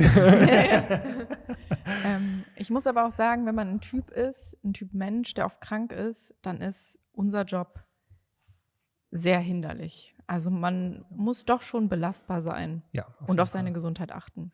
Ja, und Und wenn auch- du halt einen Job hast, wo morgen ein Shoot ist, also nicht erst in 2 Wochen, sondern morgen, Ja. und du dann krank wirst, dann kannst du wirklich nicht oft oder eigentlich fast nie, also keine Ahnung, kann man absagen? Ich habe es noch nie erlebt, dass Also es passiert ist. innerhalb- Einmal in meinem Leben, Corona vielleicht auch noch ein Thema gewesen. Innerhalb aber des Agenturkosmos ist es ja dann häufig so, weswegen ja KundInnen auch gerne AgenturfotografInnen buchen, weil dann Fallback ja, sofort ja. da ist. Ja. Aber das ist ja nicht jeder jetzt in der Agentur. Ja. Aber bis der Punkt kommt, wo du sagst, genau. Leute, ich kann morgen nicht arbeiten, der muss ist ja schon viel schon passieren. sehr weit oben, die Ja. Krankheits... Auf jeden Beide Hände gebrochen, Ellenbogen und Ja. beide Beine, dann Ja. wird es schwierig. Aber ja. sonst geht es auch irgendwie. Aber selbst dann kann ich die Kamera noch aus Stativ. Ja, auch dann gibt es den Fernauslöser. Ich Ich bin habe letztes Jahr doch hier Fahrradunfall gehabt, Ellenbogen gebrochen. Ich habe 6 Wochen nicht arbeiten können, aber ich habe trotzdem irgendwie gedacht, so, irgendwie geht es doch vielleicht mit einer Hand oder so. Und am Anfang war das richtig schlimm, zu sagen, ich kann nicht so. Mhm. Und irgendwann muss man auch sagen, enjoyt man das dann auch ein bisschen. Wenn man wirklich für sich auch akzeptiert hat, ich Zeit für kann anderes. einfach nicht mit einer Hand fotografieren, Ja. es geht nicht. Ist es die linke oder rechts gewesen? Oder Ellbogen? Linker Ellenbogen, ja, aber von Handgelenk bis Schulter halt zugegeben. Ach komm, so. dann geht das doch hier an. Ja, man denkt halt. Aber das hat mich dann aber auch, das sind Momente, da war Corona auch ein Riesenthema bei mir. Das waren die wenigen Momente in meinem jetzigen aktuellen Berufsleben, wo ich richtig abschalten konnte. Wo ich gezwungen war, nichts zu tun, wo ich nichts machen konnte. Und ich gemerkt habe, mein Kopf ist aber so frei, weil ich einfach gar nicht den Gedanken habe, es vielleicht doch irgendwie hinzukriegen. So. Richtig, Und das war auch teilweise sehr schön dann. So. Also während Corona war das bei mir, glaube ich, auch das letzte Mal, vielleicht noch mit Abstrichen zwischen den Jahren, so zwischen Weihnachten Ja. und Ja, das Silvester. auch. Diese eine Woche da Diese immer, eine ja. Woche. Ja. Wobei auch das immer darauf ankommt. Ja. Also, oder halt, also es ist halt ein Grund, warum ich persönlich meditiere, weil ich dann genau weiß, also klar, du denkst immer, Mhm. aber du achtest ja ganz bewusst auf deinen Atem. Und das heißt, du nimmst dich so ein bisschen raus aus diesem Gedankenkarussell und versuchst dann, so gut es geht, deinem Atem zu folgen. Und das schafft dann schon mal einen kurzen Zeitraum von Klarheit, wodurch dann auch so ein bisschen der Druck weggeht. Aber klar, also diese Momente, wenn du weißt, es sind keine Verpflichtungen da, Corona war einfach das Extrembeispiel und bei dir dann natürlich auch Ja. die Krankheit. Ja. Das war halt legit so, als Corona dann da war, wow, was ist denn jetzt los? Also Ja. keine Verpflichtung, Gar nichts. gar nichts. Voll. Ja, und viel Angst. Ja, kommt, ja, also Ich habe es sehr es- enjoyed, es- Corona, muss ich sagen. Ja, würde ich Ich auch hatte sagen, schon ja. noch Angst. Als ich damals diesen Moment hatte, wo ich wusste, ich kriege diese Corona-Hilfe, diese paar tausend Euro, da hatte ich, glaube ich, einen Monat, ich habe mich noch nie so frei gefühlt, glaube ich. Es war wirklich so, alles Krass. easy. So. Und dann ging es ja auch relativ schnell wieder los mit Jobs, Ja. muss man auch sagen. Mhm. Und ja, ich meine, bei mir war Corona die erfolgreichste Zeit tatsächlich Ja, als würde ich sagen. Fotograf. Hat Ja. natürlich auch irgendwie die Zeit zufällig gebracht, nicht Corona, aber da muss ich auch sagen, Corona hatte ich wenig Angst. Also diese Okay. ganzen Schauspieler, da waren ja riesen Ja. Berufsfelder betroffen. absolut. Da war ich immer so, nö, alles cool bei mir. Ja. War das bei dir anders? Ich habe mich halt genau da selbstständig gemacht. Ja, gut, Und dann ist war's Angst richtig natürlich so- Da, ja. Okay, es war 2021, also es hat schon, quasi, es war jetzt nicht komplett der Anfang, Mhm. aber ich dachte schon so, boah, was ist, wenn das jetzt komplett mein Mhm. Ziel durchbricht? Was ist, Mhm. wenn es daran liegt, wenn es nicht funktionieren sollte Falscher und Moment so. so. Ja. Ich hatte so, also ich fand es auch irgendwie unfair. Ich weiß noch, dass ich so zu Hause saß und mir dachte, Ja. andere Leute gehen in die Selbstständigkeit und Mhm. können halt alles machen, auf Events gehen und Mhm. Shoots und was weiß ich. Und ich will mich jetzt selbstständig machen und gefühlt komme ich ohne Test, Impfung und also muss gefühlt jetzt 10 Zettel zeigen. Ja. So ohne das komme ich nicht mal auf die Produktion. Und dann darf ich nur eine Maske tragen und die Jobs sind sowieso schon weniger und gefühlt wollen die Leute Geld sparen. Und ich war richtig so, das ist nicht fair. Ja, Wie verstehe ich ist das den bei dir so? Also, weil du sagst, das ist nicht fair. Mhm. Wie gehst du mit Dingen um, die einfach nicht zu ändern sind? Also kannst du das gut akzeptieren oder hängst du dann lange hinterher? Ja, mittlerweile super gut. Ja. Total. Also ich glaube auch, ich habe zum Beispiel letztens durch komische Umstände einen Flug verpasst und Mhm. ich wusste aber in dem Moment, das soll so sein. Genau. Ich habe mich nicht aufgeregt, keine Sekunde. Ich war so, alles klar, es wird seinen Grund haben. So, und ich nehme den nächsten Flieger und das war auch kein Problem. Also ich bin zum Schalter gegangen, habe tatsächlich dann auch das Ticket, ohne da Mehrkosten zu bezahlen, bekommen für den nächsten Flug. Und war dann so, gut, dann bin ich jetzt 2 Stunden später zu Hause und es ist alles in Ordnung. Das macht so viel einfacher, wenn man das abschalten kann. Also ich würde fast sagen, das war einer meiner größten Game Changer, dieses oder so zu denken, also erstmal überhaupt sich zu fragen, okay, was ist das Schlimmste, was passieren kann? Ja. Was ist wirklich das Schlimmste, was passieren kann? Ja. Dann ist es gar nicht mehr schlimm. Ja. Und kann ich irgendwas daran ändern an der Situation? Wenn ich es kann, dann mache ich es. Ja. Aber wenn ich es nicht kann, warum soll ich dann auch nur einen negativen Gedanken deswegen hegen? Das bringt ja nichts. Interessant, dass du das sagst, weil dieses Mantra oder dieses Grundsatz, was du gerade sagst, genau das war bei mir auch der Punkt. Das war irgend so ein Video auf YouTube von so einem Hindu, ich weiß nicht, was war das, so ein Mönch, ich weiß es nicht mehr genau, der hat das gesagt, so, can you change it? Then change it. Ja. So, can you change it? No. Then why worry? So. Absolut, Du kannst es einfach nicht ändern. Was bringt dir dann jeglicher negativer Gedanke das hilft nicht nur im Berufskontext, sondern in jedem Bereich des Lebens. Ja. Das ist so krass, Ja. weil es ist ja nur verschwendete Energie. Richtig. Absolut. Ja. Aber auch wir sind da manchmal auch nicht so gut drin, glaube ich. Also ich versuche es auch mir immer wieder vorzuhalten, diesen Spruch, aber manchmal erwische ich mich dann trotzdem natürlich dabei, wie ich mich über irgendwas aufrege. Aber das trotzdem hilft es einem dann später wieder, sich ein bisschen zurückzuholen dadurch und zu sagen, hey, kannst dich ändern. So. Also das heißt ja nicht, dass du automatisch befreit davon bist, von diesen Gedanken, weil das ist, glaube ich, nur menschlich. Auch wenn ich jetzt so in den Sommer zurückblicke, es gab da einen Job, den wollte ich unbedingt machen. Und ich war überzeugt, den bekomme ich auch. Und dann plötzlich wurde ich nicht gewählt. Und ich dachte, das kann doch jetzt nicht wahr sein. Also eigentlich passte doch alles. Ja. Ich habe mich schon am Set gesehen und dann kommt da die Absage und ich hatte dann halt echt so einen halben Tag damit zu strugglen. Emotional einfach, Und dann stellst du dir auch so diese Warum-Frage. Warum wurde ich jetzt nicht gewählt? Woran hat es gelegen? Aber überhaupt eine Warum-Frage zu stellen, führt ja selten zu irgendwas. Es ist jetzt, wie es ist. Ja. Komplett. Und man weiß auch nie, also am Ende liegt da auch was Gutes drin. Wer weiß, warum du es nicht, Ganz genau. ist jetzt auch ein bisschen spirituell, aber so. Warum du es nicht hast machen sollen. Ja. Und vielleicht hättest du dir vor Ort beide Arme gebrochen, du weißt es ja nicht. Genau, da gibt es auch diese schöne chinesische Geschichte, glaube ich. Ist das eine chinesische Geschichte? Mit dem Bauern und seinem Sohn. Der Sohn bricht sich dann irgendwie beide Beine und die Leute aus dem Dorf sagen, oh Gott, der Arme, oh Gott, der Arme. Und sein Vater sagt, ja, wer weiß, wofür es gut ist. Und dann bricht ein Krieg aus und nur der Sohn wird nicht in den Krieg gezogen. Ja, genau. Und du weißt halt nie, wofür die Dinge gut sind, die passieren. Und ich persönlich bin auch der Auffassung, dass alles aus einem bestimmten Grund passiert. Ja, man weiß nie, was diese eine Entscheidung bewirkt hätte oder diese eine Aktion bewirkt hätte. Ja, voll. Komplett. Hilft auch oft, mit Gedanken klarzukommen, die man halt hat. Negative Gedanken. Vollkommen. Ja, absolut. Ja. Und gerade bei großen Entscheidungen, wenn man irgendwo hinzieht oder nicht weiß, soll man jetzt, also es ist ja super individuell, aber ich weiß noch, als ich nach Berlin ziehen wollte, war ich auch wirklich so, nochmal ganz kurz zurück, was habe ich zu verlieren? So, im Endeffekt nichts. Das Schlimmste, was passieren kann, ist, dass ich wieder nach Leipzig ziehe, da wo ich gerade schon bin. Genau. Ja. Also alles gut und das vor allem. Das Schlimmste, was passieren kann, ist ja meistens gar nicht so schlimm. Nee. So, Und auch wenn dann irgendwas sich am Anfang schwer anfühlt oder auch generell in der Fotografie, wer weiß, wofür es gut ist. Auch dass man mal zum Beispiel einen Job richtig verkackt. Ja. So, man lernt so viel. Und diese Learnings nimmt man dann wiederum mit zu einem Job, der halt einfach funktionieren muss. Und dann ist man wieder so, ein Glück ist das damals passiert. Ein Glück habe ich damals meinen Blitz abgebrochen. Ein Glück habe ich damals die Speicherkarte vergessen, weil jetzt passiert mir das nicht nochmal. Vorher so irgendwie so Waterloo-Jobs.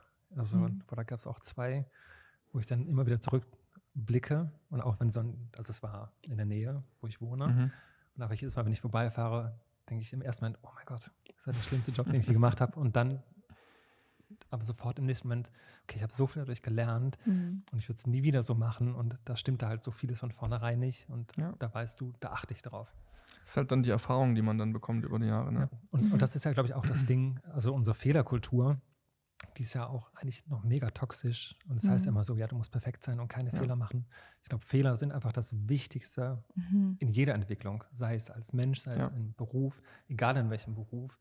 nur durch Fehler lernst du ja. Ja. Und hat nicht auch mal Es einer gibt bei so eine- Apple gesagt oder so, der irgendwie, das war so ein Angestellter, der total verkackt hat. Ja. Und genau deswegen wurde er weiter beschäftigt, weil er Den Fehler nicht nochmal machen. nicht nochmal macht und dem Unternehmen durch diesen Fehler, den er begangen hat, irgendwie. Ja, ich sag immer, oder ich habe es mal gehört und sage immer, es ist nur ein Fehler, wenn man ihn zweimal macht. Ja, genau. So. Absolut. Also das erste Mal ist halt ein Learning und das Zweimal ist man zweite schon Mal blöd. ist halt dann schon doof. Ja. So. Das ist mir auch schon passiert. Ja. Genau, aber dann weißt du auch, jetzt ist ein Fehler. So. Jetzt ist es Genau. zweimal So. passiert. So. Und, Ja. ja, Und einfach mal überlegen, warum ist es Ähm, passiert. So. Ja. genau. Wollt ihr beiden einmal was teilen, was euch schon passiert ist? Auf Job? Ja, zum Beispiel. Also als Fotograf tatsächlich geht, noch nicht so krass reingekackt, aber als Assistent schon mal so Lampen umfallen, also Hm. Daten verloren noch nicht. Ich konnte mich immer relativ gut rausschlängeln. Ja.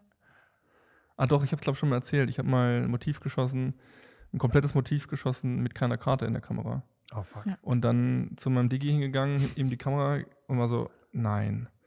Und erster Gedanke war, scheiß Assistent, hat mir keine Karte in die Kamera gesteckt. Zweiter Gedanke war aber dann, ja, hätte ich auch mal gucken können, ist meine Verantwortung, meine Kamera so. Und dann habe ich halt schnell ich habe Produktion, hey, Model nochmal holen, schnell, Set nochmal aufbauen, Kunde zum Mittag schicken und dann haben wir das irgendwie schnell nochmal durchgeknallt. Hat keiner gemerkt zum Glück. Oh So. mein Gott. Ja. Also es war ähnlich bei mir. Ich war, ist das her, 5 Jahre oder sowas, auf einer Studioproduktion und wir haben 2 Tage produziert und dann so den ersten Vormittag geschossen, irgendwie, keine Ahnung, 5 Looks oder sowas. Und dann fehlte plötzlich der komplette erste Vormittag auf der Festplatte, weil ich ihn irgendwie aus Versehen gelöscht habe. Und er war nicht wieder zu bringen. Und es war dann zum Glück im Unglück, weil die Looks, die wir geschossen haben, die konnten noch von der Parallelproduktion irgendwie nachgeschossen werden.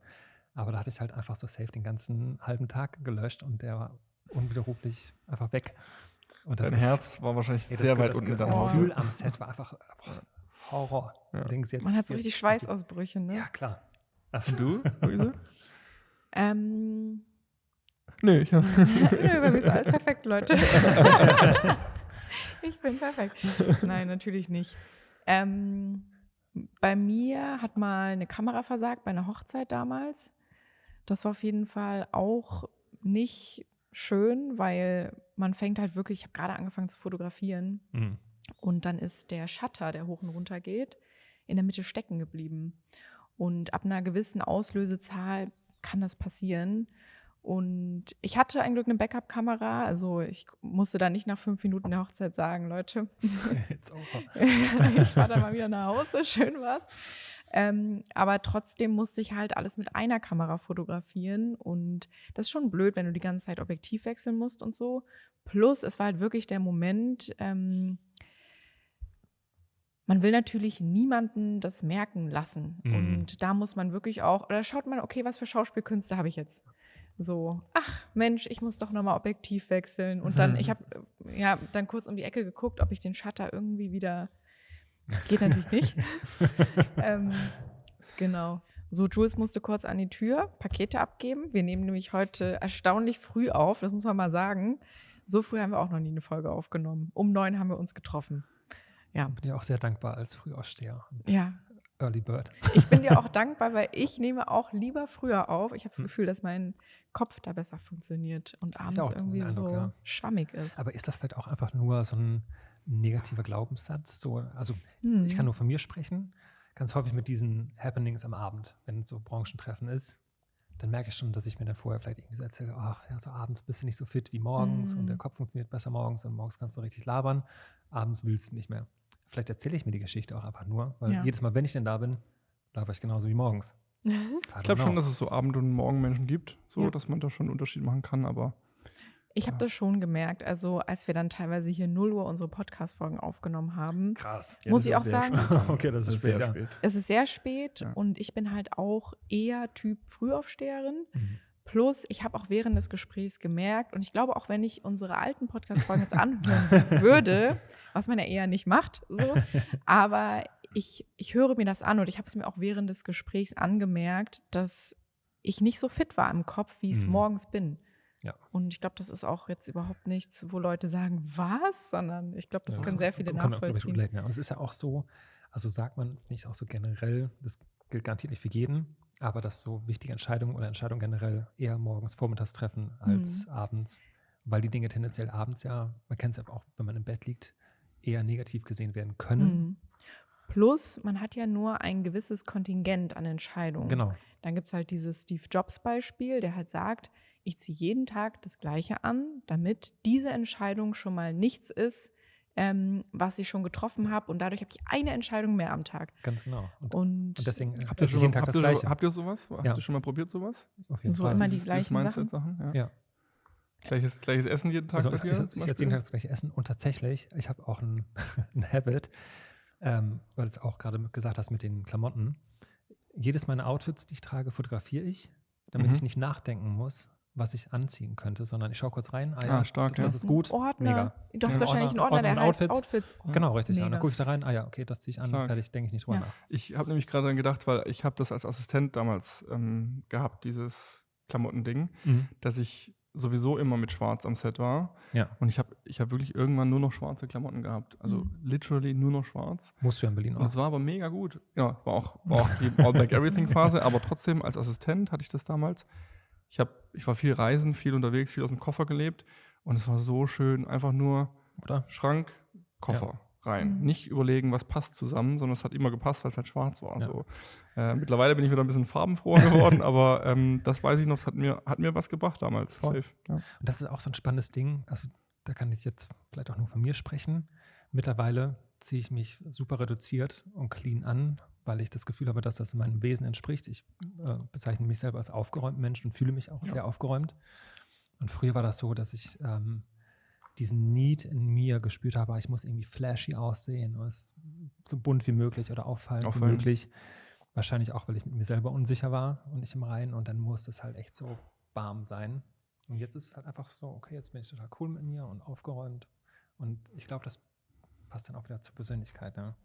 Man wird ja auch älter und irgendwie ein bisschen entspannter und muss nicht mehr so dieses ganze Ding so mitmachen. Also wenn ich mir jetzt so die Anfang 20-Jährigen angucke, denke ich mir auch so, boah, krass. Die geben Gas alle. Die geben Gas, aber auch da muss man, glaube ich, unterscheiden, weil Mode ist natürlich auch eine Form des Ausdrucks und sollte idealerweise auch passend zur Persönlichkeit stehen. Und wenn du nun mal eine sehr extrovertierte Person bist und das einfach dein Charakter unterstreicht, dann ist es natürlich geil und go for it. Ja. Und da ist es egal, wie alt du bist, ob du nun 20 bist oder 80. Das war jetzt auch mein Gedanke. Ich glaube, im Endeffekt geht das ja auch andersrum. Also ich kann mir schon auch vorstellen, dass zum Beispiel Leute, die eher unsicher sind oder vielleicht auch im Kern aufgeräumt, sagen, nee, heute wollen sie sich mal extrovertierter fühlen. Und ich finde, also ich merke bei mir immer, so ein Outfit kann total auch mein Selbstbewusstsein stärken oder minimieren. Voll. Und wenn man an einem Tag denkt, heute muss ich mal wirklich so einen Termin wahrnehmen, wo ich möglichst offen und extrovertiert rüberkommen muss und mich vielleicht auch gar nicht danach fühle, ist es schon auch dann schlau zu sagen, ich ziehe heute mal das bunte Outfit an. Oder ich merke auch selber, dass es teilweise wirklich auch meine Stimmung erhebt. Total, und ich mag auch All Black und es gibt auch oft die Situation, dass man so das Gefühl hat, okay, man fällt nicht auf, man sticht nicht raus, man ist so Teil der homogenen Masse und das finde ich auch mitunter sehr angenehm. Aber manchmal denke ich mir auch so, ist auch irgendwie traurig. Und dann bin ich auch froh, dass ich so ein, keine Ahnung, babyblaues T-Shirt habe und ziehe das an und denke mir, ja, heute ist ein freudiger Tag. Ich habe den Running Gag mit meiner Freundin, dass ich mal gesagt habe, ich habe mich irgendwie mega extrovertiert angezogen, Ringe an die Finger und so. Boah, du siehst aber gut aus heute. Und dann meine ich so, ja, aber meine Seele ist schwarz heute. Weil das habe ich irgendwie so mir angewöhnt, wenn es mir nicht so gut geht, dann ziehe ich mich für mich mega gut an, um mich einfach richtig gut zu fühlen. So richtig auch schön und so zu fühlen. Und seitdem ist es halt der Running Gag, dass immer, wenn ich gut aussehe, sie sagt so, okay, ist die Seele schwarz. geht's dir halt schlecht? Ist natürlich nicht immer dir? so, aber das ist man kann da sehr viel für sich auch tun. So. Ja, ich meine, das ist ja das Schöne an Mode, dass sie dich ja einfach elevaten kann. Und man sagt ja nicht umsonst, so abgedroschen es klingt, Kleider machen Leute. Und keine Ahnung, wenn du, was weiß ich, eine Uniform trägst als Steward oder als Kapitän oder whatever, dann fühlst du dich ja voll total. abgeliftet und richtig, das Selbstvertrauen wird wahrscheinlich nochmal gepusht. Und genauso ist es ja, wenn du einfach was für dich Geiles anziehst. Ja. Oder du auch merkst, so, dadurch sehe ich gefühlt halt noch besser aus und das unterstreicht mich. Ja. Oder meine tollen blauen Augen oder so. Ja. Habt ihr mal von dem Experiment gehört, wo eine Person sich verboten hat, Markenklamotten zu kaufen? Also komplett. Gar nichts. Das ist ziemlich spannend. Die Person hat halt wirklich immer nur Basics getragen, auch ohne Logo, gar nichts. Und auch nicht nur Outfits, sondern auch Brille, Schmuck, so nichts von irgendeiner Brand. Und das Resümee des Ganzen war so, man hatte wie so ein Entzug und auch diese Bestätigung an sich selber, dass man ja was Besseres sei oder auch die Bestätigung von außen bleibt aus und somit auch das Dopamin, das man dadurch bekommt. Auch wenn man was bestellt und das ist jetzt von einer besonderen Marke, die man gern hat, die auch gesellschaftlich angesehen ist, so das fällt halt weg. Und in dem Experiment kam wirklich raus, okay, das macht richtig was mit dem Kopf auch. Das macht ganz viel. Ja, und du musst dich eben auch anfangen, dann mit dir selbst zu beschäftigen, weil du dich eben nicht mehr auf deine Rolli am Arm oder dein Wer bin ich außerhalb T-Shirt dessen? reduzieren kannst, sondern diese Fassade ist halt weg und du musst überlegen, fühle ich mich trotzdem noch wohl? Und wenn du dann die Antwort hast, nee, dann ist eigentlich schon so ein kleiner Hint darauf, dass es eben auch damit zu tun hat, dass du eben diese Dinge eben damit nutzt oder dazu nutzt, um dich selbst zu pushen. So, was natürlich nicht unbedingt gesund ist. Und das bringt auch die Frage mit sich, der du dich dann stellen musst, wer bin ich? Ja, genau, wer bin ich eigentlich? Ja. So, ja. Und das ist super spannend. Also, und das knüpft so ein bisschen an das an, was ich eben sagte. Also, ich habe früher auch einfach echt gerne Marke getragen, weil ich für mich herausgefunden habe, okay, das sollte was anderes kaschieren. Und bin dann einfach komplett davon weg, weil ich auch gemerkt habe, okay, wenn ich mich aufgeräumt habe, oder ich habe mich aufgeräumt über die Jahre, dann ist das gar nicht nötig.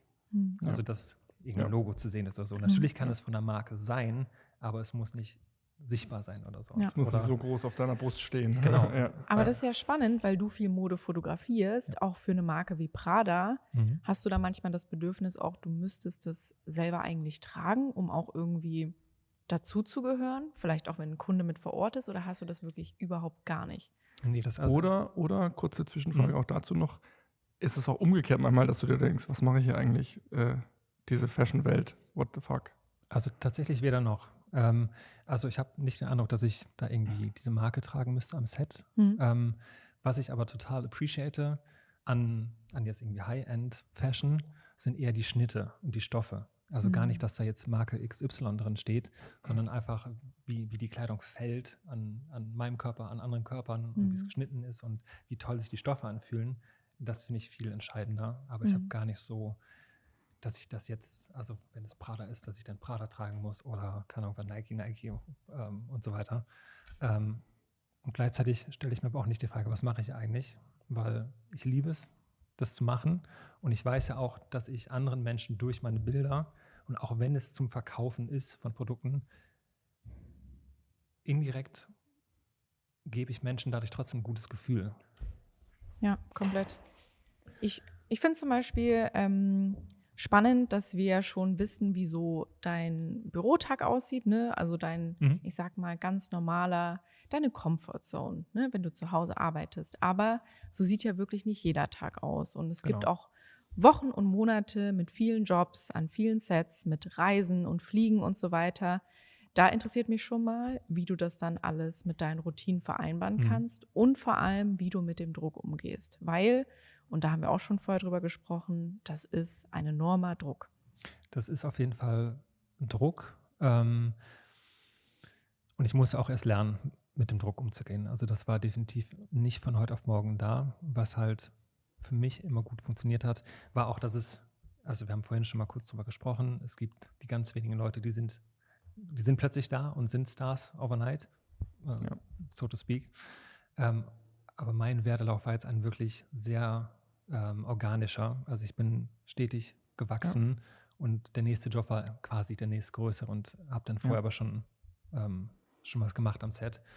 Wenn es jetzt wirklich so Hocharbeitsphasen sind, schaue ich auf jeden Fall, dass ich meine Routinen beibehalte. Aber ehrlicherweise muss ich auch sagen, sobald ich dann im Hotel-Life oder Travel-Life bin, dann ist das gar nicht mehr, oder dann flutscht es gar nicht mehr so krass wie zu Hause, weil du in gewohnter Umgebung bist und du weißt, ich bin jetzt hier auf dieser Couch und mache das und die ist da, sondern du bist im Hotelzimmer.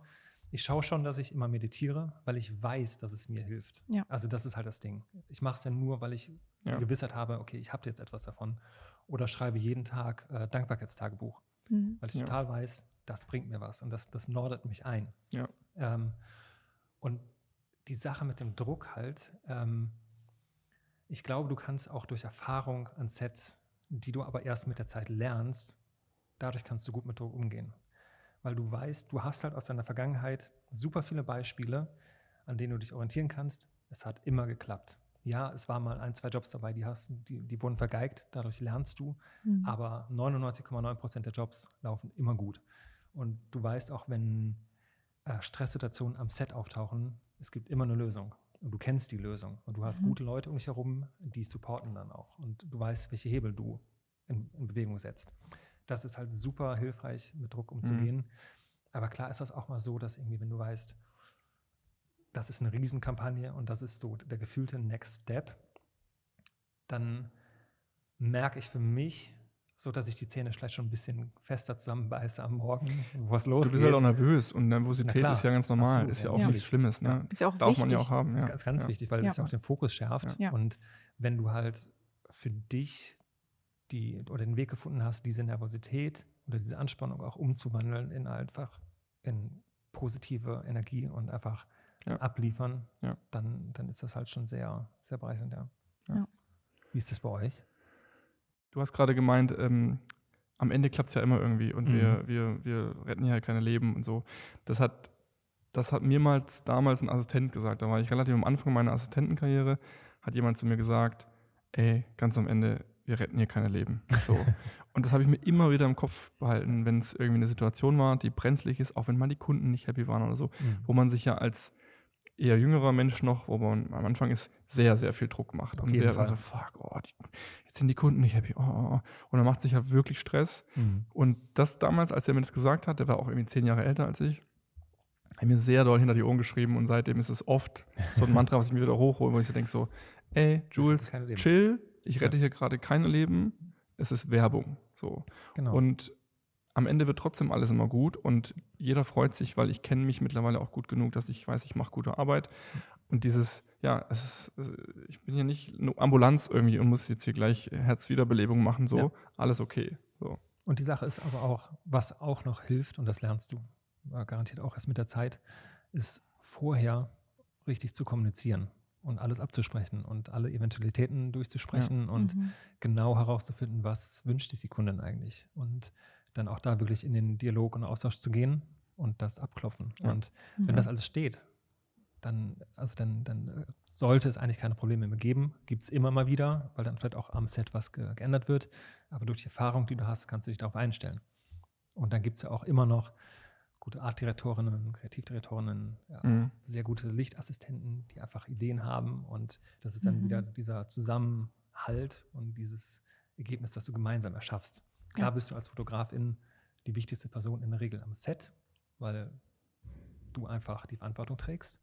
Aber es ist ja immer ein Team-Effort. Und wenn du ein gutes Team um dich hast, dann weißt du, das läuft 100%. Ja, ich finde, das ist auch ein wichtiger Aspekt bei unserer, sag ich mal, Commercial-Welt. Jetzt zum Beispiel bei Hochzeiten, so, da ist gefühlt immer alles gegen einen. Also die freie Trauung ist so 13 Uhr in der Mittagssonne und man denkt sich so, wie soll ich das denn jetzt machen? Und alles passiert so schnell und man muss wirklich innerhalb von 5 Sekunden den Ringtausch und Kuss und alles festhalten. Aber bei solchen Commercial-Sets, die sind zwar auch oft sehr zeitlich so durchgetaktet, aber alle arbeiten zusammen. Alle sind am Set, damit das bestmögliche Ergebnis entsteht. Und es wird auch so geplant, dass man im besten Fall wirklich ein gutes Ergebnis abliefern kann. Und da gibt es wirklich Jobs, halt wie jetzt zum Beispiel Hochzeit ist das erste Beispiel, das mir eingefallen ist. Da arbeiten nicht alle für dich und da wird nicht die freie Trauung um 18 Uhr gemacht oder was weiß ich, 20, 30 bei Sonnenuntergang. Nee, du wirst dann so ins kalte Wasser geschmissen und es heißt halt, mach die perfekten Fotos, sie sollen aussehen wie die Toskana-Hochzeit von, keine Ahnung, Heidi Klum. Aber man ist, no front. No front. Ich glaube, sie hat gar nicht in Toskana geheiratet, aber auch völlig egal, ihr wisst, was ich meine. Man darf halt wirklich nicht vergessen, es gibt andere Leute am Set, die auch da sind, damit das Ergebnis gut wird. Ja, genau. Da hast du recht, aber ich muss trotzdem sagen dazu, natürlich Best Case sind wir im Sonnenuntergang, aber im Best Case ist deine Hochzeit dann auch noch im Sonnenuntergang irgendwo. Aber wenn, egal zu welcher Tageszeit, es einfach in Strömen schifft so, dann ist das Hochzeitspaar abgefuckt von dir, Ja. obwohl du nichts dafür kannst. Aber auf dem Commercial-Job sind die Kunden auch abgefuckt von dir, weil es halt regnet so. Und da hilft jegliches Verständnis nichts zu sagen, ja, das Wetter, keiner kann es ändern. Am Ende bist du die verantwortliche Person für die Bilder. Und auch wenn rational jeder sagt, ja, es war halt das Wetter, kann keiner was dafür, wirst du nicht mehr gebucht. Ja, weil du einfach, du wirst damit assoziiert, mit dem Genau, schlechten die Wetter. Assoziation ist einfach da. Was total unlogisch ist, Ja. aber das ist, glaube ich, auch einfach, wie denn Menschen funktionieren Ja. in gewissen Situationen. Am Ende war es wieder für irgendwas gut, Leute. Dann Genau, sollte man den ganz genau. Kunden nicht behalten. Oder du bist halt so down mit deinen Kundinnen, dass sie sagen, ja, komm, ist doch gut, dann buchen wir noch einen Tag Gibt ja auch dran. verständnisvolle Natürlich Kunden ist auch, und Kundinnen, also ja. eigentlich die allermeisten. Ja, und es gibt auch oft einen Plan B. Also ich hatte auch schon Produktionen, wo es einen Schlechtwetterplan gab. Wie gesagt wieder, wir retten keine Leben. So. Ja. Ich habe mal eine Frage an euch beide. Wann habt ihr das letzte Mal Angst gehabt? Gute Frage. Ja. Weil Angst ist ja schon ein sehr großes Wort. So, man versucht es ja dann auch oft mit Nervosität, Respekt vor etwas zu weniger zu machen, aber Angst ist ja schon auch. Aber Angst im Berufskontext. Ja, Berufskontext, ja. Entscheidungen, wow. Ja, ich hatte jetzt, also die Entscheidung mit der Agentur, hatte ich schon auch Angst vor. Oder jetzt habe ich habe Angst, dass es ist auch Imposter, dass ich nicht gut genug dafür bin. Und dass dann quasi auch auffliegt, dass ich das eigentlich alles gar nicht kann. So, Imposter habe ich schon teilweise richtig doll. Und ich muss auch sagen, also je länger ich das mache, desto doller wird es teilweise, was eigentlich komisch ist, weil ich weiß noch am Anfang, so die ersten Jahre oder auch, also ich habe zu meiner Jugendweihe mir meine erste wirkliche Kamera gekauft, hatte ich das gar nicht. Da dachte ich immer, ich kann so gut fotografieren. So, ich bin wirklich, also wow, so, das ist mein Talent. Aber seit ich das selbstständig mache, muss ich sagen, ist dieses Imposter-Ding immer präsenter. Und liegt das auch daran, dass du halt umgeben bist von ganz vielen Artists, die eine Ausbildung gemacht haben, ein Studium gemacht haben? Ja, ich glaube schon. Ja. So. Ich wollte auch gerade sagen, ich glaube, es liegt auch oft daran, dass man eben irgendwann, wenn man erfolgreich ist, in Höhen kommt dieser Karriere, die so 5% so 5 bis 10% sind, wo man auch weiß, ich bin nur umgeben von Profis. Ja. Bin ich vielleicht der eine, der es gar nicht, oder die eine, die es gar nicht kann, so und schlängel mich da aber so durch. Und das ist ja dann dieses Imposter-Syndrom. Ja. Habe ich es verdient? Meine nächste Frage wäre jetzt, schaffst du das für dich? Hast du da Mittel und Wege, das nicht zu umgehen, aber so abzuschwächen und das dann trotzdem durchzuziehen? Weil du bist ja erfolgreich und du hast ja Erfolg. So, ja, ich glaube, es ist am Ende die Routine bei großen Produktionen und ich habe halt noch nicht hunderte Produktionen in einer gewissen Größe gemacht und ich glaube, da fehlt mir einfach noch diese Komfortzone. Aber am Ende spreche ich da auch mit vielen Leuten drüber und auch Leute, die gar nicht aus der Branche sind, aber auch teilweise Leute, die mit mir angefangen haben oder auch, die sich gut da reinversetzen können und den perfekten Weg kenne ich noch nicht, sonst würde ich es wahrscheinlich nicht haben. Kennt wahrscheinlich niemand. Aber ich weiß auch, dass ich deswegen jetzt nicht zusammenbreche, aber es ist auf jeden Fall präsent. Ja. Das ist ja auch immer so das Ding, also Angst kann ja was unglaublich Förderliches sein. Und du kannst die Angst ja sehr für dich nutzen. Als und so ist die Frage, Antrieb. als Antrieb. Ist es eine lähmende Angst, dass du halt wirklich gar nicht mehr weitermachst? Und ich hatte das zum Beispiel letztes Jahr, habe ich mein Portfolio komplett gelöscht. Also ich habe 5% drin gelassen und habe gesagt, okay, ich mache jetzt einfach alles neu und lösche das komplett runter auf allen Kanälen. Und das war schon mit einer gewissen Angst verbunden, weil dann auch der Gedanke war, okay, wow, was, wenn jetzt dieser Wandel nicht klappt? Was wenn es nicht klappt, ja. Genau, was passiert dann? Und dann habe ich mich aber auch wieder gefragt, okay, was ist das Schlimmste, was passieren kann? Ja, dann kram ich halt meine alten Bilder wieder raus und dann mache ich halt da weiter. Es hat sich total gelohnt. Und da war es auch so, die Angst war dann total förderlich und hat richtig getrieben. Und ich glaube, so ein kleines bisschen Angst ist immer gut zu haben, weil sie dich halt so pushen kann. Ja, sie darf dich nur nicht einnehmen. Genau, ja. Ja. Und das kannst du ja auch selber für dich entscheiden, wie weit lasse ich mich von meiner Angst steuern. Und das hat dann auch wieder super viel mit eigener Wahrnehmung zu tun.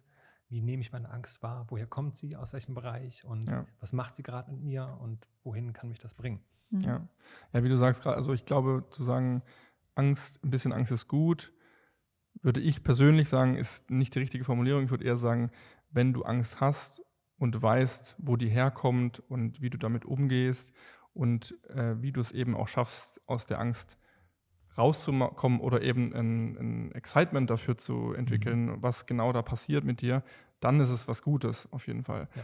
Aber so Angst an sich zu haben, ist ja selten was Gutes. Nee, genau, das ist ja eigentlich eher lähmend. Genau. Ja. Hast du ein Beispiel, Jules? Boah, ja, also safe. Ich habe ganz oft auch Angst.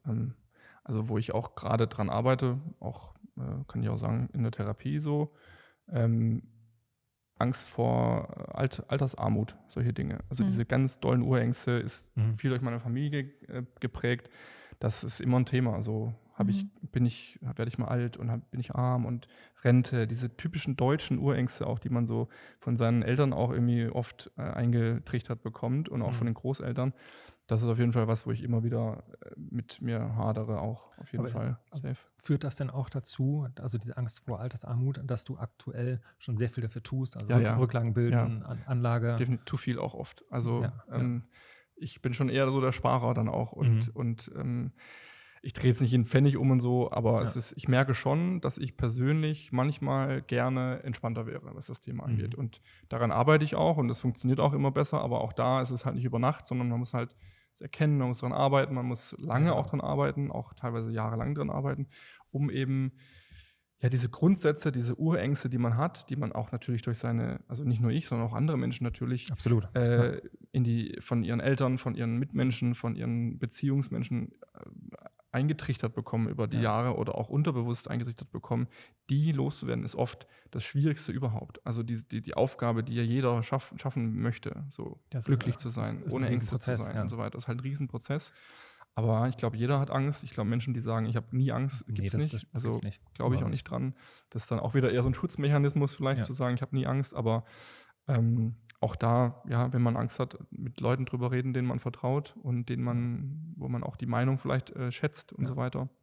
Aber auf jeden Fall also bei mir war das ein großes Thema, so negative Glaubenssätze, die ich aus meiner Erziehung mitgenommen habe, die wahrscheinlich auch jeder mit sich trägt, weil es ist ja nicht alles richtig, was die Eltern gesagt haben in unserer Kindheit, aber du glaubst halt einen großen Teil deines Lebens, das ist richtig. Ja. Und die mal jetzt hinterfragen, aufzuschreiben und was die auch mit einem machen. Ja. Und das kann jetzt Altersarmut sein oder dass ich es nicht wert bin, erfolgreich zu werden oder ich bin nicht gut genug, whatever. Es gibt ja unzählige. Ja. Und sich damit dann auch mal auseinanderzusetzen. Und dadurch erkennst du auch wieder ganz viele Verhaltensmuster an dir selber und kannst überhaupt einschätzen, warum verhalte ich mich denn überhaupt so, wie ich mich verhalte. Und krass, daher kommt das und das. Ja. Hast du einen Glaubenssatz, den du ganz lange hattest, aber den du jetzt ein Glück quasi nicht mehr hast?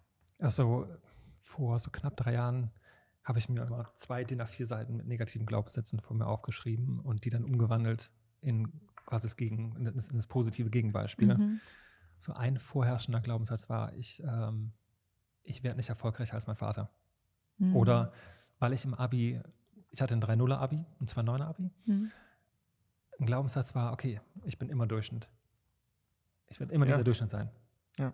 Und das hatte ich mir einfach so unterbewusst eingeredet, bis ich das dann einfach mal ins Gegenteil verkehrt habe. Und seitdem ich das gemacht habe, also es gehört natürlich nicht nur einen Glaubenssatz umbenennen und dann läuft das, aber seit ich das reflektiert habe und das umgeschrieben habe, ist mein Leben ein ganz anderes. Aber das soll jetzt nicht heißen, also dass man nur das macht und dann ist alles cool, sondern es gehört Arbeit dazu. Viel Arbeit, ganz viel Reflexionsarbeit. Und auch für immer. Also es heißt nicht, dass man das einmal gemacht hat und dann bleibt es das ganze Leben. Nee. So, und du musst halt auch dahin gehen, wo es echt unangenehm ist. Also wo du eigentlich nicht hin willst. Und eigentlich sträubt sich so alles in dir und es tut halt auch weh. Ja, ist auch anstrengend, Es ist sehr anstrengend da. Ja. Wenn du es machst, du kriegst halt auch direkt mega Gänsehaut. Wenn du es machst, dann ist das halt so wertvoll für dein Leben und auch für dein Umfeld. Weil sie dich auch ganz anders wahrnehmen und du auch anders mit Menschen umgehst. Ja, voll. Ich habe noch eine Frage zur Angst. Ja. Habt ihr Angst, dass ihr irgendwann in der Branche nicht mehr relevant seid? Vielleicht auch im Hinblick auf KI oder auch nicht im Hinblick auf KI? Das ist eine gute Frage. Also, was so Relevanz angeht, das ist definitiv ein Thema oder so eine Frage, die ich mir schon stelle. Oder anders auch gesagt, also ich habe es mir immer so als Mantra gesetzt, ich möchte und werde relevant bleiben. Ich weiß jetzt nicht, wie relevant ich gerade bin. Das ist schwierig einzuschätzen. Das können andere garantiert besser einschätzen. Aber so ein bisschen Gespür hast du ja schon dafür, okay, ich werde gebucht und ich arbeite mit den und den Leuten. Und das ist für mich immer so, also ich habe es wahrscheinlich immer noch, so diese Vorstellung so von älteren FotografInnen, die irgendwann stehen geblieben sind in ihrer Entwicklung. Und so die Bildsprache sieht aus wie 1999. Ja. Was eigentlich ganz geil aussah damals, aber Ja. ihr wisst, was ich meine. Ja. Und das war ganz lange so ein Antrieb auch für mich, so, aber nee, so will ich niemals sein. Und ich bin ein zukunftsorientierter Mensch und ich will mich entwickeln. Ich liebe es, mich zu entwickeln. Und das wird nicht passieren. KI, ultra schwierig einzuschätzen. Also es fällt mir wirklich schwierig, das einzuschätzen, weil technisch ist es garantiert möglich, uns irgendwann abzulösen. Also da habe ich gar keinen Zweifel dran. Es ist einfach die Frage, will das jeder mitmachen und wollen das auch KundInnen mitmachen und will das die Branche mitmachen? Und ich glaube, zu jeder Bewegung gibt es ja immer auch eine Gegenbewegung. Also zu diesem ultra digitalisierten, falschen, in Anführungszeichen, was KI ja quasi ist ja nichts Echtes in dem Sinne, kommt dann wahrscheinlich auch eine Gegenbewegung, so das super echte, authentische. Ja, Analogfotografie zum Beispiel. Ja. Aber da wirklich so, also ja, ich kann schon sagen, dass ich da auch echt drüber nachgedacht habe oder auch Momente der Angst hatte. Ich denke, oh Gott, geht die Branche jetzt irgendwie den Bach runter und ist Fotografie bald ausgestorben? Aber das ist dann so, was bringt mir die Angst jetzt? Was bringt es jetzt, darüber nachzudenken? Kann ich jetzt gerade irgendwas dran ändern? Nee, ich kann KI lernen und das mitmachen, bis zu dem Grad, wo ich Bock drauf habe. Oder es gibt auch immer andere Wege und Lösungen dann. Wie ist das bei euch? Bei mir, ich habe auch gerade daran gedacht, wie sich das bei mir entwickelt hat. Und ich erinnere mich noch, als ich mit 19, 20 so angefangen habe, meine ersten Steps zu machen in der Fotografie, es immer hieß, ja, jetzt ist Digitalfotografie, bald fotografiert jeder, bald gibt es keine Fotografen mehr. Das weiß ich noch. Das war immer so ein Spruch auch in so Foren und so. Ja. Und ich habe mir damals schon geschworen, nee, es wird immer Fotografen geben und es wird schon irgendwie so. Und das ist jetzt so ein bisschen auch das, was ich mir so denke, auch mit KI so, es wird immer Fotografen geben. Es wird immer die Kunden und Kundinnen geben, die das Echte schätzen, das Authentische schätzen, die das auch vielleicht, selbst wenn KI alles abgelöst hat, wird es immer noch Kunden geben, die sagen, nee, wir entscheiden uns bewusst gegen KI und so weiter. Wird ein Statussymbol werden. Angst, nicht mehr relevant zu sein, muss ich sagen, hatte ich noch nicht. Ich würde es nicht Angst nennen, aber natürlich denkt man drüber nach, was passiert, wenn ich irgendwie nicht zu alt bin oder die junge Generation nachkommt und die total crazy was Neues machen, was ich noch nie, wie du auch schon sagst, dass man irgendwie zu diesen alten Fotografen gehört, die stehen geblieben sind, habe ich auch immer im Hinterkopf gehabt, ich will nie stehen bleiben, ich will mich immer weiterentwickeln und das ist aber auch für mich immer so ein Mittel gewesen, zu sagen, deshalb muss ich keine Angst haben, weil ich bin jemand, der ist progressiv, ich mag neue Dinge, ich mag auch KI, ich finde auch KI total spannend und geil, da rumzuprobieren und so. Deswegen entwickelt sich da dann eher so ein Excitement oft bei mir, was natürlich aber auch ab und zu mal mit so einer kleinen Angst oder so einer kleinen Unsicherheit verbunden ist, logischerweise, weil du ja auch schon sagst, es gibt immer auch die Gegenseite, aber so, ich finde es sau spannend, was da alles passiert. Aber habt ihr da auch so FOMO, was jetzt zum Beispiel KI angeht? Also die Entwicklung ist ja so krass und jeden Tag gefühlt kommen neue Tools auf den Markt und neue Möglichkeiten und dass es teilweise echt schwerfällt, da dran zu bleiben. Ich kann nicht mehr dran bleiben, es ist zu viel. Es geht einfach nicht, oder? Aber habt ihr da so FOMO oder klar. Sagt ihr, es gibt 2, 3 Tools, die funktionieren für mich, das ist nice und das mache ich? Ich habe schon FOMO, weil ich einfach sehe, gefühlt jeden Tag wird es besser und anders und hier ist wieder eine neue Version von Programm XY. Und dann denke ich so, okay, wann soll ich das alles machen? Man kann gar nicht mithalten, ne? Genau, nee, vor allem, man muss ja auch einfach aufpassen, dass man neben der ganzen Computerarbeit und so weiter auch einfach mal in die Natur geht und mal Ruhe hat und sich nicht komplett so ausbrennt. Ja. Dementsprechend, denke ich mir auch, es wird Experten und Expertinnen geben, auf die ich im Ernstfall auf jeden Fall zurückgreife, die auch gerne buche für Workshops oder dass sie Dinge für mich übernehmen, die relevant sind. Man muss sich trotzdem immer damit beschäftigen. Also wenn du jetzt nicht weißt, was Midjourney ist und ChatGPT und Generated Fill in Photoshop, ich glaube, das ist nicht gut. Dann jetzt googeln. Dann jetzt auf jeden Fall googeln und hinsetzen. Also definitiv wichtig. Aber ich finde es auch nicht gut, wenn man jetzt um 9 Uhr anfängt zu arbeiten, um 18 Uhr ist man fertig und dann fängt man noch an, irgendwie von 18 bis 22 Uhr sich Workshops und keine Ahnung anzugucken. Mhm. Ich glaube, dann ist irgendwann der Kopf so voll, dass es dir auch nichts bringt.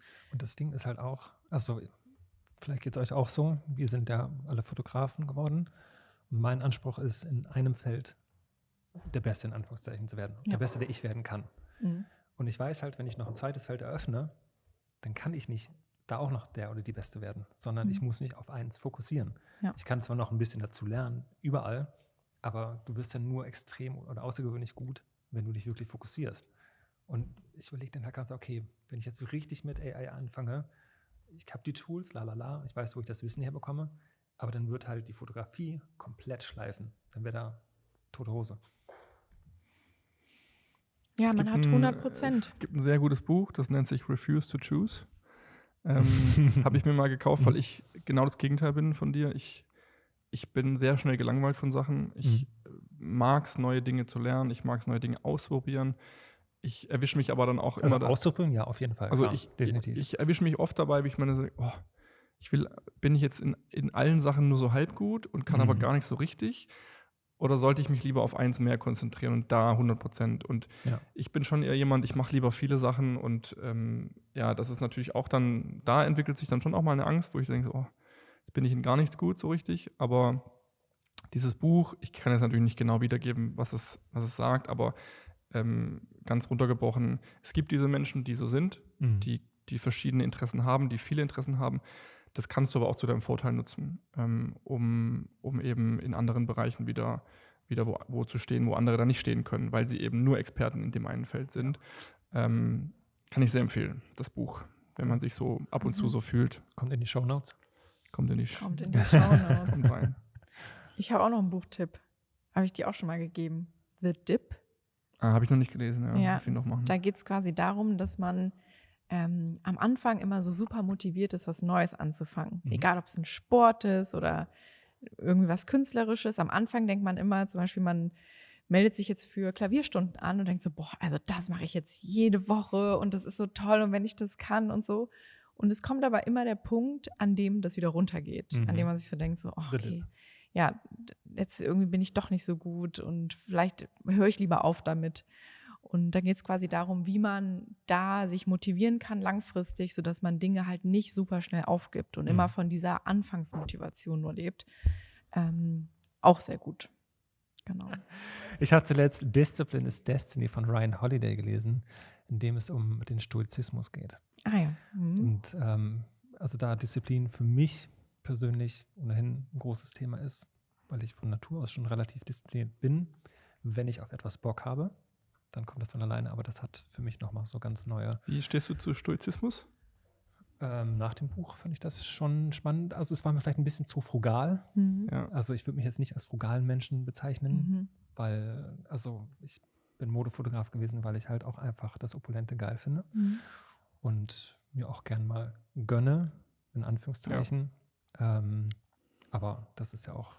Ja, es ist ein sehr extrem.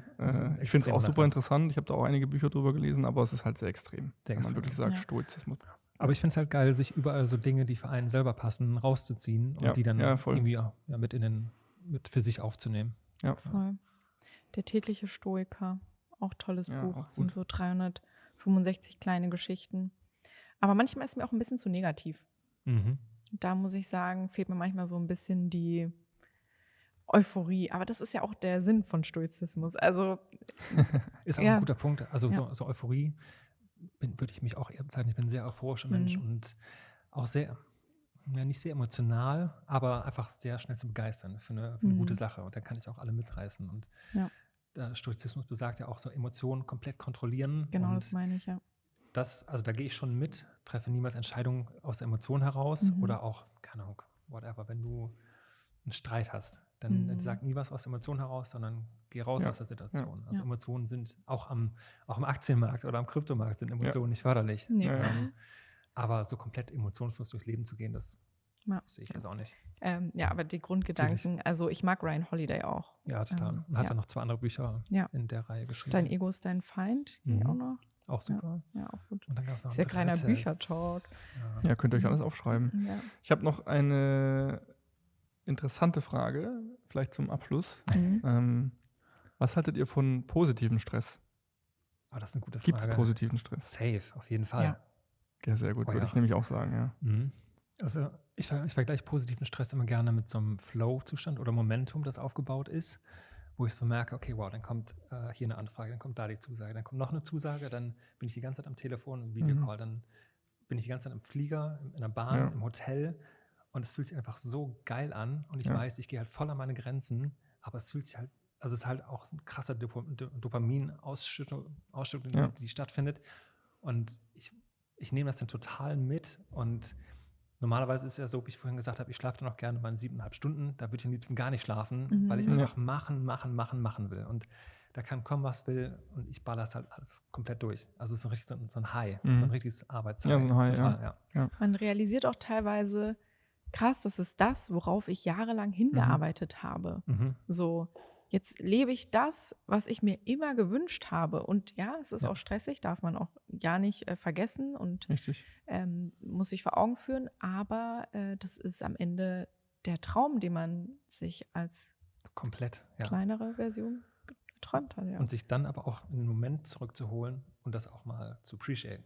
So krass, da bin ich jetzt und das habe ich geschafft und das ist okay, dass ich das gut finde und mir dafür einfach mal auf die Schulter klopfe. Und das auch für mich wertschätze und nicht nur von Job zu Job zu Job und ist das auch gar nicht mehr so toll und es ist einfach nur, es geht an dir vorbei. Grüße gehen raus an Marco Justus Schöler. Ja, man darf sich auch selbst einfach mal loben, sozusagen. Ne? Unbedingt, Es gibt habt ihr das gesehen? Ich glaube, Snoop Dogg, der so eine Rede nach einem Preis gehalten hat und dann sagt, first of all, I thank myself und fängt dann an, sich für alles erstmal selbst zu bedanken. Geil. Also sich selbst. Ich kenne das gar nicht. Super geil. Total gut, ja. Weil letztendlich, also du machst die ganzen Dinge ja nicht für die Menschen außerhalb dir. Also du machst es ja nicht für irgendwen, sondern machst es für dich. Ja. Im besten Fall, natürlich, klar. Das ist nicht immer der Fall, definitiv, aber als erstes solltest Best du kommen. Case wäre das. Best Case wäre, du bist an Position 1 und das hat, finde ich, auch nichts mit Egoismus zu tun, sondern wenn du dich an Position einstellst, dann kannst du auch jeden anderen wertschätzen und sehe ich ähnlich, Ja, komplett. Willst du noch was zu positivem Stress sagen? Ich sehe das ähnlich wie Per, also wenn man Erfolg hat, wenn man merkt, es läuft, wenn man Jobs hat, wenn man irgendwie dieses High hat und irgendwie fleißig und man merkt ja das, was man irgendwie die letzten 3 Monate irgendwie darauf hingearbeitet hat, das teilt sich jetzt aus und dann ist das irgendwie so eine Freude, die man hat, das finde ich auch, ist definitiv positiver Stress und macht auch Bock dann. Also es macht süchtig, ganz klar. Ja. Nur Langeweile ist, glaube ich, auch gar nicht gesund für den Geist und den Körper. Also wenn alles immer so ganz Komfortzone und bloß nicht zu viel machen und das Leben fängt außerhalb der Komfortzone an. Ja, aber man muss wirklich die Mitte so gut balancieren. Ja. Was nicht immer so leicht ist, aber das Ziel sein sollte, auf jeden Fall. Ja. Dass es okay ist, auch mal einen Schritt zurückzunehmen, Anlauf zu nehmen. Und die Sache ist ja dann auch wieder, um den Kreis zu schließen, wir verpassen ja nichts. Also es gibt nichts, was verpasst und es geht trotzdem weiter. Ja. Per, willst du noch was loswerden? Weil wir quatschen hier schon knapp 2 Stunden. Und ich könnte noch 2 Stunden quatschen oder auch noch 5 Stunden. Dann kommt die Folge 2 mit dir auf jeden Fall in Zukunft. Aber gibt es jetzt noch irgendwas, wo du sagst, ach, das liegt mir gerade noch auf dem Herzen? Ja, tatsächlich kommt mir ganz spontan etwas, und zwar, dass das Thema mentale Gesundheit unglaublich wichtig ist und nicht zu unterschätzen. Und ich persönlich einfach nur jedem empfehlen kann und als Vorbild vorangehen kann, sich darum zu kümmern. Weil einfach die Seele oder die Seelenhygiene das Wichtigste ist, was wir haben. Und wenn das gesettelt ist und das läuft, dann läuft auch alles andere. Ja. Sehe ich auch so. Würde ich so Mentale Gesundheit, sehr wichtig.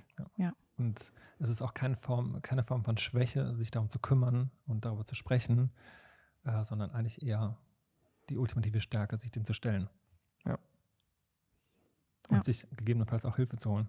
Ja. Unbedingt.